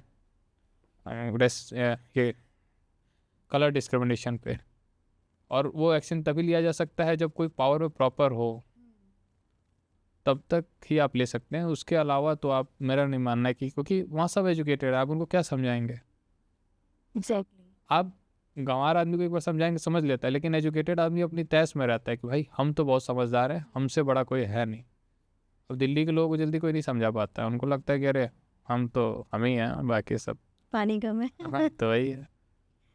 तो चलिए, यहाँ पे कास्ट सिस्टम के बारे में हम सभी ने बहुत अच्छे से जाना, और अभी मैं थोड़ा सा हम सबका ध्यान लेके जाऊंगी हमारे एनिमल्स के लिए। कि जैसा कि हम सुनते हैं, जितना मैं जानती हूँ कि यूएसए में एनिमल्स को बहुत सेफ रखा जाता है, प्रोटेक्ट भी करते हैं, प्यार भी करते हैं। और इंडिया में जैसे देखते हैं कि एनिमल्स के लिए इतना नहीं है। इवन इंडिया में जो लोग हैं वो आउट ऑफ इंडिया से एनिमल्स लेके आते हैं, dog, German shepherd and dog, बाहर से ही सब लेके आते हैं, पालते हैं, उनको केयर करते हैं। और जो स्ट्रीट डॉग होते हैं या फिर गाय हमारी जो होती है, उनको इतना अभी नहीं वो किया जा रहा है, प्रोटेक्ट नहीं किया जा रहा है इंडिया में। तो आप सोशल इशू को ध्यान में रखते हुए आप क्या कहना चाहेंगे इस पे? देखिए, पहली बात जो आपने कहा कि बाहर से लेकर आते हैं, अब तो वायरल बहुत सारे ब्रीड गवर्नमेंट ने बैन कर दिए हैं, ये लेकिन बहुत सारी ब्रीड आती थी। हाँ हाँ, तो क्या कहते हैं, लेकिन यही है कि दूसरे का बच्चा सबको अच्छा लगता है। तो वही सीन है कि दूसरे का बच्चा सबको अच्छा लगता है। और रही बात कि कहने का कि भाई आप लेकर आ रहे हैं, आप रख रहे हैं, सब चीज़ें अपनी जगह है, हमारे यहाँ नहीं रखी जा रही। देखिए क्या होता है ना कि दिखावा अलग चीज़ होती है, सच में प्यार अलग चीज़ होता है। ले के चले आते हैं आप लोग, खूब अच्छे से रखते हैं, फिर वो परिवार का हिस्सा बन जाता है, सब चीज़ अपनी जगह है। क्या गायों को नहीं रख सकते थे आप? रख सकते हैं। हाँ, रख सकते हैं आप ना। तो जो चीज़ रखने वाली थी वो तो आपने रखना छोड़ दिया। क्या है कि आपने क्या, जब ब्रिटिश आए तो उनके यहाँ ये कल्चर था डॉग्स को पालने को, पेट पालने का। तो अब जब होता है कि मान लीजिए आप किसी घर में हैं और आपके मोहल्ले में कोई बहुत रसूखदार आदमी है, वो जो चीज़ फॉलो करता है ना, तब सोचते हैं हम भी यही फॉलो करेंगे। तो जब ब्रिटिशर्स आए और उन्होंने अपना दिखाया कल्चर जो भी था डॉग पेट लव को लेकर के, जो भी चीज़ें, तो लोगों ने कपड़े पहनना वैसे शुरू कर दिए, उनके ही तरीके से बात करना शुरू कर दिया, अपने खुद के जो लैंग्वेज है उसको छोड़ के जो है। हाँ भाई, लेकिन मैंने जो बुक इंग्लिश में लिखी है तो ऐसा कुछ डिस्क्रिमिनेट ना करिएगा। हाँ, क्योंकि मुझे इसलिए लिखना पड़ा कि जो प्रेजेंट में सोसाइटी समझ पाए वही समझा पाऊँगा मैं। हाँ, तो वो चीज़ें थी। और तो ये कारण रहा कि लोगों ने देखा देखी के चक्कर में चालू तो कर दिया, अपना कल्चर भूल गए। वो चाहते तो गायों को रख सकते थे, बहुत अच्छे से रख सकते थे, लेकिन क्योंकि घर वो इतने छोटे हो गए, पहली बात तो गाँव को छोड़ के जो शहर में पैसे कमाने के होड़ में लोग आए अर्बनाइजेशन के थ्रू से, तो उनको ये लगा कि गाँव छोड़ के हम जब आ रहे हैं हम बहुत कुछ कर ले जाएंगे। वो भले पैसे कमा चुके होंगे लोग, लेकिन वो सुकून नहीं कमा सकते, वो खुशी जो है। अब वो पैसे आ रहे हैं, वो प्रॉब्लम्स के साथ लेके आ रहे हैं। अगर आप कुत्ते पाल रहे हैं घर में, मैं नहीं जानता कि क्या चीज़ है, हमारे यहाँ भी वैसे शौक में बहुत बार रखे गए हैं। और फिर होता ही है कि हम लोग रखते हैं, मम्मी जी लोग को संभालना पड़ता है। तो यही है कि ये सुनने को मिलती है फिर। हाँ, गालियाँ का मम्मी तो ऐसे बोलते हैं कि अगर आ गया आप, या तो यही या तो हम। तो यही है कि सीन ये है ना, देखिए मैम, क्या होता है कि सोसाइटी चीज़ों को देख कर ना कुछ अपने आप को बदलना चाहती है। अब जैसे आपके मोहल्ले में लोग हैं, आपने देखा कि किसी के घर आया है, वो अच्छी लाइफस्टाइल है, वो सुबह में लेके जाए, तो बच्चे जिद करते हैं नहीं भाई हमको भी चाहिए ऐसा, क्योंकि वो तो खेलने की चीज़ें हो गई। गायों को रखना थोड़ा सा कॉस्टली भी पड़ जाता है, प्लस लोग, लेकिन वो जितना हेल्पफुल रहती हैं वो लोग उस चीज़ों को, साइंटिफिक तरीक़ों को भूलते जाए। तो जो पेट एनिमल्स थे पास्ट टाइम में, उन्हें भूल के जो है आप कुत्तों पे आ गए हैं। कुछ टाइम अब तो लोग बिल्लियाँ भी पालते हैं, नॉर्थ ईस्ट में बड़ा बिल्लियाँ पाली जाती हैं उधर जो है। और दिल्ली में भी बहुत सारे लोग हाँ, pets को पालते नहीं, दिल्ली की तो आंटियों की बात ही अलग है, यहाँ तो वो सो कॉल्ड किटी पार्टी वाला कल्चर है, तो अपने साथ अपने बिल्लियों को भी तैयार करके लेके जाती हैं हैं। Exactly. और बड़ा ऑफेंड हो जाती हैं। मतलब अगर आप उनके बिल्लियों को बिल्ली बोल दें तो भाई पता नहीं, नहीं बोल सकते आप जो है। ये वाला सीन था, कुत्ते को कुत्ता नहीं बोला। मेरी खुद की फ्रेंड थी कॉलेज की, तो वो अपने घर हमें पार्टी देने के लिए लेके गई, बर्थडे पार्टी। बोला घर पे आओ सारे। घर पे गई तो उसकी बड़ी सिस्टर थी और उनके घर में एक डॉगी था जिसका नाम हेवन था। तो अब हम लोग तो डरते हैं डॉगी से, भाई जैसे ही हम लोग गए उसका भौंकना स्टार्ट हो गया और हम लोग डर डर के भाग रहे थे। तो वो उन्होंने क्या कहा कि तुम लोग बेड पे चढ़ जाओ जल्दी से जाके और बेड पे बैठ जाओ, और वो बेड पे नहीं जाएगा। मेरी एक फ्रेंड थी जिसका नाम काजल था, तो उसने बोला कि नहीं भाई तू इस कुत्ते को साइड कर, उसके बाद मैं जाऊंगी। उसने इतना बोला है। और उसकी जो बड़ी सिस्टर थी मेरी फ्रेंड की, उसने उसको इतना डांटा कि तूने मेरे हेवन को कुत्ता क्यों बोला, और उसको बाहर निकाल दिया। और जबकि हम फर्स्ट टाइम उसके घर गए थे, उसने ये भी नहीं सोचा कि उसकी छोटी सिस्टर्स के हम फ्रेंड्स हैं, और उसने ऐसा बोल के बाहर निकाल दिया। She was crying at that time, और क्योंकि उसके डॉग को हमने कुत्ता बोल। अब यही सी है ना मैम कि आप यूएस से कंपेयर कर रही थी ये चीज़ कि इंडिया में ऐसा क्यों नहीं है। जिस जगह पे देखिए, पहली बात क्या है ना कि मैंने अभी पहले भी कहा था कि संस्कार हम बोलते जा रहे हैं। सोसाइटी में तो रहते नहीं, 2 कमरे की ज़िंदगी है हमारी, ऊपर से नीचे, नीचे से ऊपर वाली सीन है कि मतलब लिफ्ट से नीचे गए, मार्केट आए, फिर रूम में अपने पैक। सोसाइटी किस तरीके से चलती है किसी को नहीं पता है यहाँ। जो मॉडर्न सोसाइटी में अपने आप को बना रखे हैं, और जिन्हें लगता है कि गांव वाले तो है ही गंवार होते हैं, बल्कि क्या ही। मेरा बहुत ज़्यादा समय नहीं बीता गांव में, शहर में ही बीता है। लेकिन हाँ, ये है कि हमारी फैमिली ने हमें अपने गांव के कल्चर से जोड़ के रखा। वो समझाते रहें कि क्या ज़रूरी है और क्या नहीं ज़रूरी है। मैं सोसाइटी को अपने नज़र से जिस तरीके से भी देखता हूँ, तो उसका एक इम्पैक्ट है कि मैं अपने गाँव को प्रॉपर तरीके से समझ चुका हूँ या समझता हूँ। समझ तो पूरी तरह कभी नहीं सकता, लेकिन हाँ समझता हूँ। इस वजह से चीज़ों को मैं उस तरीके से ले पाता हूँ। वरना फिर क्या होगा कि आप जो है, कोई आपके यहाँ आए और आप रिस्पेक्ट नहीं दे पा रहे हो, क्यों? किसी एक जानवर के लिए आपके लिए वो ज़्यादा इंपॉर्टेंट है। किसी इंसान का इमोशन जो आपकी प्रॉब्लम आने पे आपके साथ खड़ा रहेगा, वो ज़रूरी नहीं है। अब आप भी नहीं, आप भी वही चाहती हैं कि यूएस में जो होता है कि पड़ोसी से मतलब नहीं रख रहा है, हाँ। ठीक है, वो कुत्ते में बिजी हैं, और इंडिया में भी वही चीज़ें हों। मेरा मानना है कि अगर इंडिया में नहीं हो रहा है ये चीज़ें, अगर ठीक है फिर। और आपने फिर कहा कि क्या कहते हैं, इंडिया में ऐसे इनिशिएटिव्स लिए जाते हैं, लेकिन क्या होता है कि सब कंट्रीज़ की अपनी एक मेरिट डिमेरिट्स होती हैं। अब हमारे देश में सीन क्या है कि गवर्नमेंट एक्शन तो लेती है, लेकिन लोगों तक पहुंचने में समय लगता है। गवर्नमेंट बहुत सारे पालतू जानवरों के शेल्टर्स सब बना कर रखा है, लेकिन अब क्या ही करेंगे। तो जो चीज़ें होनी चाहिए वो होने में समय तो लगेगा, लेकिन धीरे धीरे बहुत चीज़ इम्प्रूव हो रहा है। बाकी देश के बाकी हिस्सों में भी जो है, जैसे कि पहले हमारे देश की सबसे बड़ी प्रॉब्लम थी रोड की। सबसे बड़ी प्रॉब्लम रोड की इसलिए थी क्योंकि भाई अब जहाँ भी जाएँ लोग मजाक उड़ाया करते थे। भाई इंडिया में रोड की तो हालत बहुत बुरी थी, लेकिन आप देखिए कितना इम्प्रूव हुआ। आज के टाइम में किसी भी जगह पे जाएँ आप, रास्ते इतने प्यारे बन चुके हैं। तो जैसे वो हुए हैं वैसे बाकी चीज़ें भी रास्ते पर बढ़िया से सही तरीके से आ जाएंगी, मेरा यही मानना है। तो यूएसए और इंडिया दोनों में थोड़ा सा डिफरेंसेस बताइए कि इंडिया और यूएसए के सोशल इन्वायरमेंट कैसा है, क्या डिफरेंस है दोनों में? देखिए, दोनों अलग सोसाइटी, एक बहुत रिच कल्चर से बिलोंग करता है, और एक का सीन क्या है कि वो प्रॉफिट पर अपनी सोसाइटी को रन करवाता है। यूएस के लिए देखिए, पहली चीज़ तो कोई हमारा दोस्त और दुश्मन नहीं होता इंटरनेशनल पॉलिटिक्स में। हम अगर ये सोचते हैं कि रशिया को हम दोस्त बोलते हैं, तो फिर वो किस्सा कभी और बहुत बड़ा किस्सा है। कोई दोस्त नहीं होता, जिससे जैसा इंटरेस्ट होता है वैसा चलता है। यूएस का सीन क्या है कि वो थोड़ा अपनी मोनोपोली लेकर चलता है। इंडिया क्या है, सबको समान रिस्पेक्ट देने की बात करता है। तो जब हम इसके सोशल इश्यूज़ की बात करेंगे, तो जो रिच कल्चर हैं उनके सोशल इश्यूज़ में बड़ा डाइवर्स टाइप के टॉपिक्स आते हैं। और जो मॉडर्न सोसाइटी का हिस्सा है, जो सोसाइटी को अपनी मोनोपोली से चलाना चाह रहा है, तो उनके यहाँ उतनी प्रॉब्लम्स नहीं होंगी। बहरहाल प्रॉब्लम्स भी उनके यहाँ बहुत सारी हैं, लेकिन उतनी नहीं होंगी। वो मॉडर्न प्रॉब्लम्स को फेस करेंगे सब। हमारे यहाँ एथिकल प्रॉब्लम्स भी हैं, कास्ट बेस्ड प्रॉब्लम्स भी हैं, और प्लस हम जो है ना अपने प्रॉब्लम्स को सॉल्व करने में थोड़ा सा मतलब ये नहीं कि हम सॉल्व करना नहीं चाहते हैं, बस ये है कि हम कह के फिर भूल जाते हैं, ये वाला सीन होता है। वहाँ इन मामलों में डिसिप्लिन है कि अगर कोई इनिशिएटिव्स लिए जाते हैं तो उसे प्रॉपर इम्प्लीमेंट किया जाता है। हमारे यहाँ इनिशिएटिव्स ही लिए जाते हैं, वादे ही किए जाते हैं, वो सॉल्व नहीं होते हैं। और सॉल्व इसलिए नहीं होते हैं क्योंकि हमारी सोसाइटी भी वैसा है। अब हम नेताओं को गलत नहीं बोल सकते। हमारे यहाँ समाज में क्या है कि लोगों को आप कितना भी इम्प्रूव करना चाहेंगे ना, आप एक चीज़ सोचिए कि मुझे एक किस्सा याद है कि एक्शन गवर्नमेंट ने लिया, ठीक है।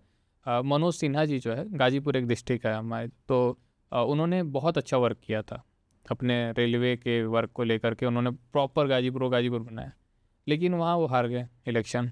क्योंकि कास्ट, उनकी जो कम्युनिटीज़ थी वो उतना सक्षम नहीं रह पाई उनको जिताने में।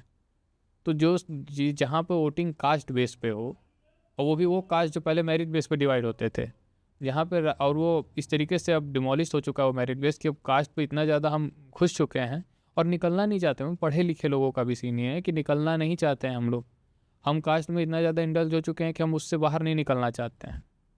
अगर हम उनसे बाहर नहीं निकलेंगे तो कहाँ से डेवलपमेंट की बात करेंगे? तो हमारी जो सोशल इशूज़ हैं वो हम सॉल्व नहीं कर पाएंगे। यूएस में ऐसा नहीं है, अगर कोई गवर्नमेंट अलग, देखिए 2 फेज़ लेके चलते हैं वो सब। जो भी पास्ट गवर्नमेंट थी उनका अलग रोल करने का तरीका था, इनका अलग रोल करने का तरीका है। दोनों का अपना रोल करने के तरीके अलग हैं और वो रिज़ल्ट दे रहे हैं। हमारे यहाँ भी जो गवर्नमेंट आई हैं इन्होंने भी रिज़ल्ट अच्छे, बहुत सारे मामलों में बहुत अच्छे खासे दिए हैं। लेकिन गवर्नमेंट अब बहुत ज़्यादा भी अगर किसी पब्लिक के मैटर में इन्वॉल्व होगी तो गिर जाएगी। तो ये तो भाई अपने सत्ता बचा के ही चलेंगे सब ना। जब सत्ता बचा के चलेंगे तो काम थोड़ा धीरे होगा। और उसके पीछे कारण ये कि मान लीजिए आपने कास्ट के ऊपर एक इनिशिएटिव लिया कि भाई इन कम्युनिटीज़ के लोगों को इतना रिजर्वेशन देना है, दूसरे कास्ट वाले ऑफेंड हो गए, उनको वहाँ से सीटें नहीं मिली, फिर तोड़ जोड़ की राजनीति चालू हो जाती है। तो गवर्नमेंट ले तो कैसे ले इनिशिएटिव्स, प्रॉब्लम सॉल्व्स जो है कैसे करें, ये चीज़ें हो जाती हैं। हमारे यहाँ सिर्फ कास्ट की बात ही नहीं है, बहुत सारी कल्चरल डाइवर्सिटीज़ भी हैं। अब सीन ये होता है कि बंगालीज़ जो होते हैं, हमारे बंगाली जो हैं, उनका क्या है कि अगर 2 बंगाली मिल गए तो फिर तुम कितने खास दोस्त क्यों ना हो, तुमको साइड ही कर देंगे। वो आपस में क्या बात करते हैं समझ तो मुझे भी नहीं आता है, लेकिन क्या बात करते हैं वो आपस में ही लगे रहेंगे। वो कंफर्टेबल कर ही नहीं पाते हैं बाकियों को कि एक साथ हो पाए।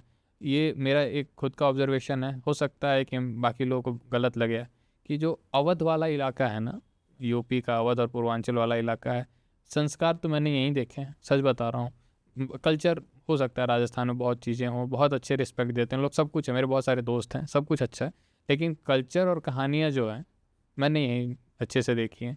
और ये कहानियों के थ्रू सोशल इम्पैक्ट लेके आते हैं, भले वो रामचरितमानस हो, महाभारत की कहानियाँ हो, जो भी चीज़ें उपनिषदों हों, जो भी ये आएँ, तो उसके पीछे कारण ये था कि वहाँ के लोगों का जो सोच था ना, वो पूरी सोसाइटी को, पूरे वर्ल्ड को जो है एक परिवार मानते थे।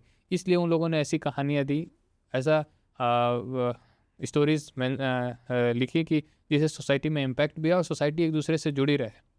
तो ये सोच क्यों आई? क्योंकि भाई जो वो इलाके ऐसे रहे जिन्होंने सोसाइटी को अपना परिवार समझा है। अगर आप सिर्फ अपने में रहेंगे कि भाई हम तो भाई गुजराती हैं, हम बंगाली हैं, इन चीज़ों में इन्वॉल्व रहेंगे, तो फिर आप सोसाइटी में चेंज कभी नहीं ला सकते। और आप यूनिटी की तो बात ना ही करें। यूनिटी की बात तब की जाती है जब आप सबको एक समान समझें। जो है अब जहाँ भी, जैसे महाराष्ट्र में भी कुछ समय तक तो ये होता था कि जो बिहार के लोग जाया करते थे जॉब करने, उनके साथ बहुत डिस्क्रिमिनेशंस होते थे, गाली की तरह उनके नाम को यूज़ किया जाता था, भाई बिहारी है और ऐसे ऐसे सीन है। वो गलत है ना।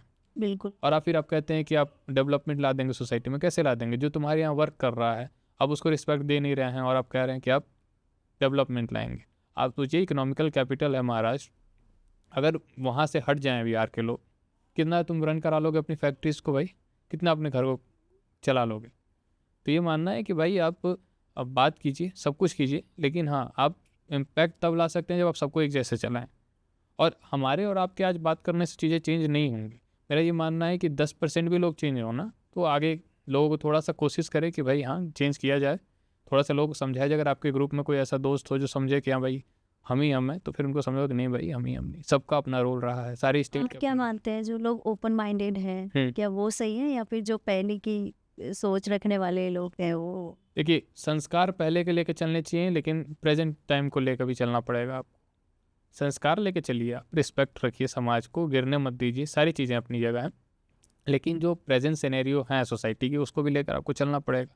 अब ये थोड़े कि अब सिर्फ संस्कारों की वजह से आप जो है, कुरीतियाँ भी होती हैं समाज में, बहुत सारी कुरीतियाँ रहेंगी, अब उसको लेकर आप नहीं चल सकते हैं, चेंज करना पड़ेगा। टाइम के साथ चीज़ें चेंज होती हैं तो आपको चेंज करना पड़ेगा। देखिए, एडिक्शंस जो होते हैं ना किसी चीज़ का, जैसे कि जैन कम्युनिटीज़ में ना एक थॉट है कि इंसान का जो भी मेटलिस्टिक चीज़ों को लेकर एडिक्शन होता है, वो वे होता है जो प्लेस करता है आपको पेन की तरफ, स्ट्रेस की तरफ। ठीक है, अगर आपका एडिक्शन जो है किसी चीज़ को लेकर बहुत ज़्यादा है, भले वो आपको समाज को लेकर हो जाएगी, तो फिर वो क्या करेगा कि आपको आने वाले टाइम में बहुत पेन देगा। वो भले मेंटल स्ट्रेस के रूप में दे, या सोसाइटी में बहुत सारी चीज़ें क्रिएट करे, सिविल वॉर जैसे सिचुएशंस क्रिएट करे। प्रॉब्लम्स तो आ रही हैं, अब आपको एडिक्शन छोड़ना पड़ेगा उन चीज़ों को। तो ये चीज़ें हैं कि भाई आप जो है सबको एक लेकर चलेंगे, तब हम इस बारे में बात किया जा सकता है कि हाँ भाई सोसाइटी चेंज कैसे होगी, कैसे नहीं होगी। तो चलिए सर, आज आपने हमें बहुत सारी चीज़ें बताई, थैंक यू सो मच। और हमने बहुत सारे टॉपिक्स को यहाँ पे कवर कर लिया, बहुत अच्छी अच्छी नॉलेज मिल गई हमें।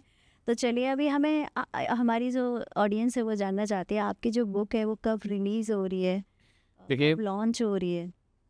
लॉन्च का तो सीन है कि अब तो वो प्रोसेस में है, और आज इन थिंक की प्रिंटिंग कंप्लीट हो जाएगी।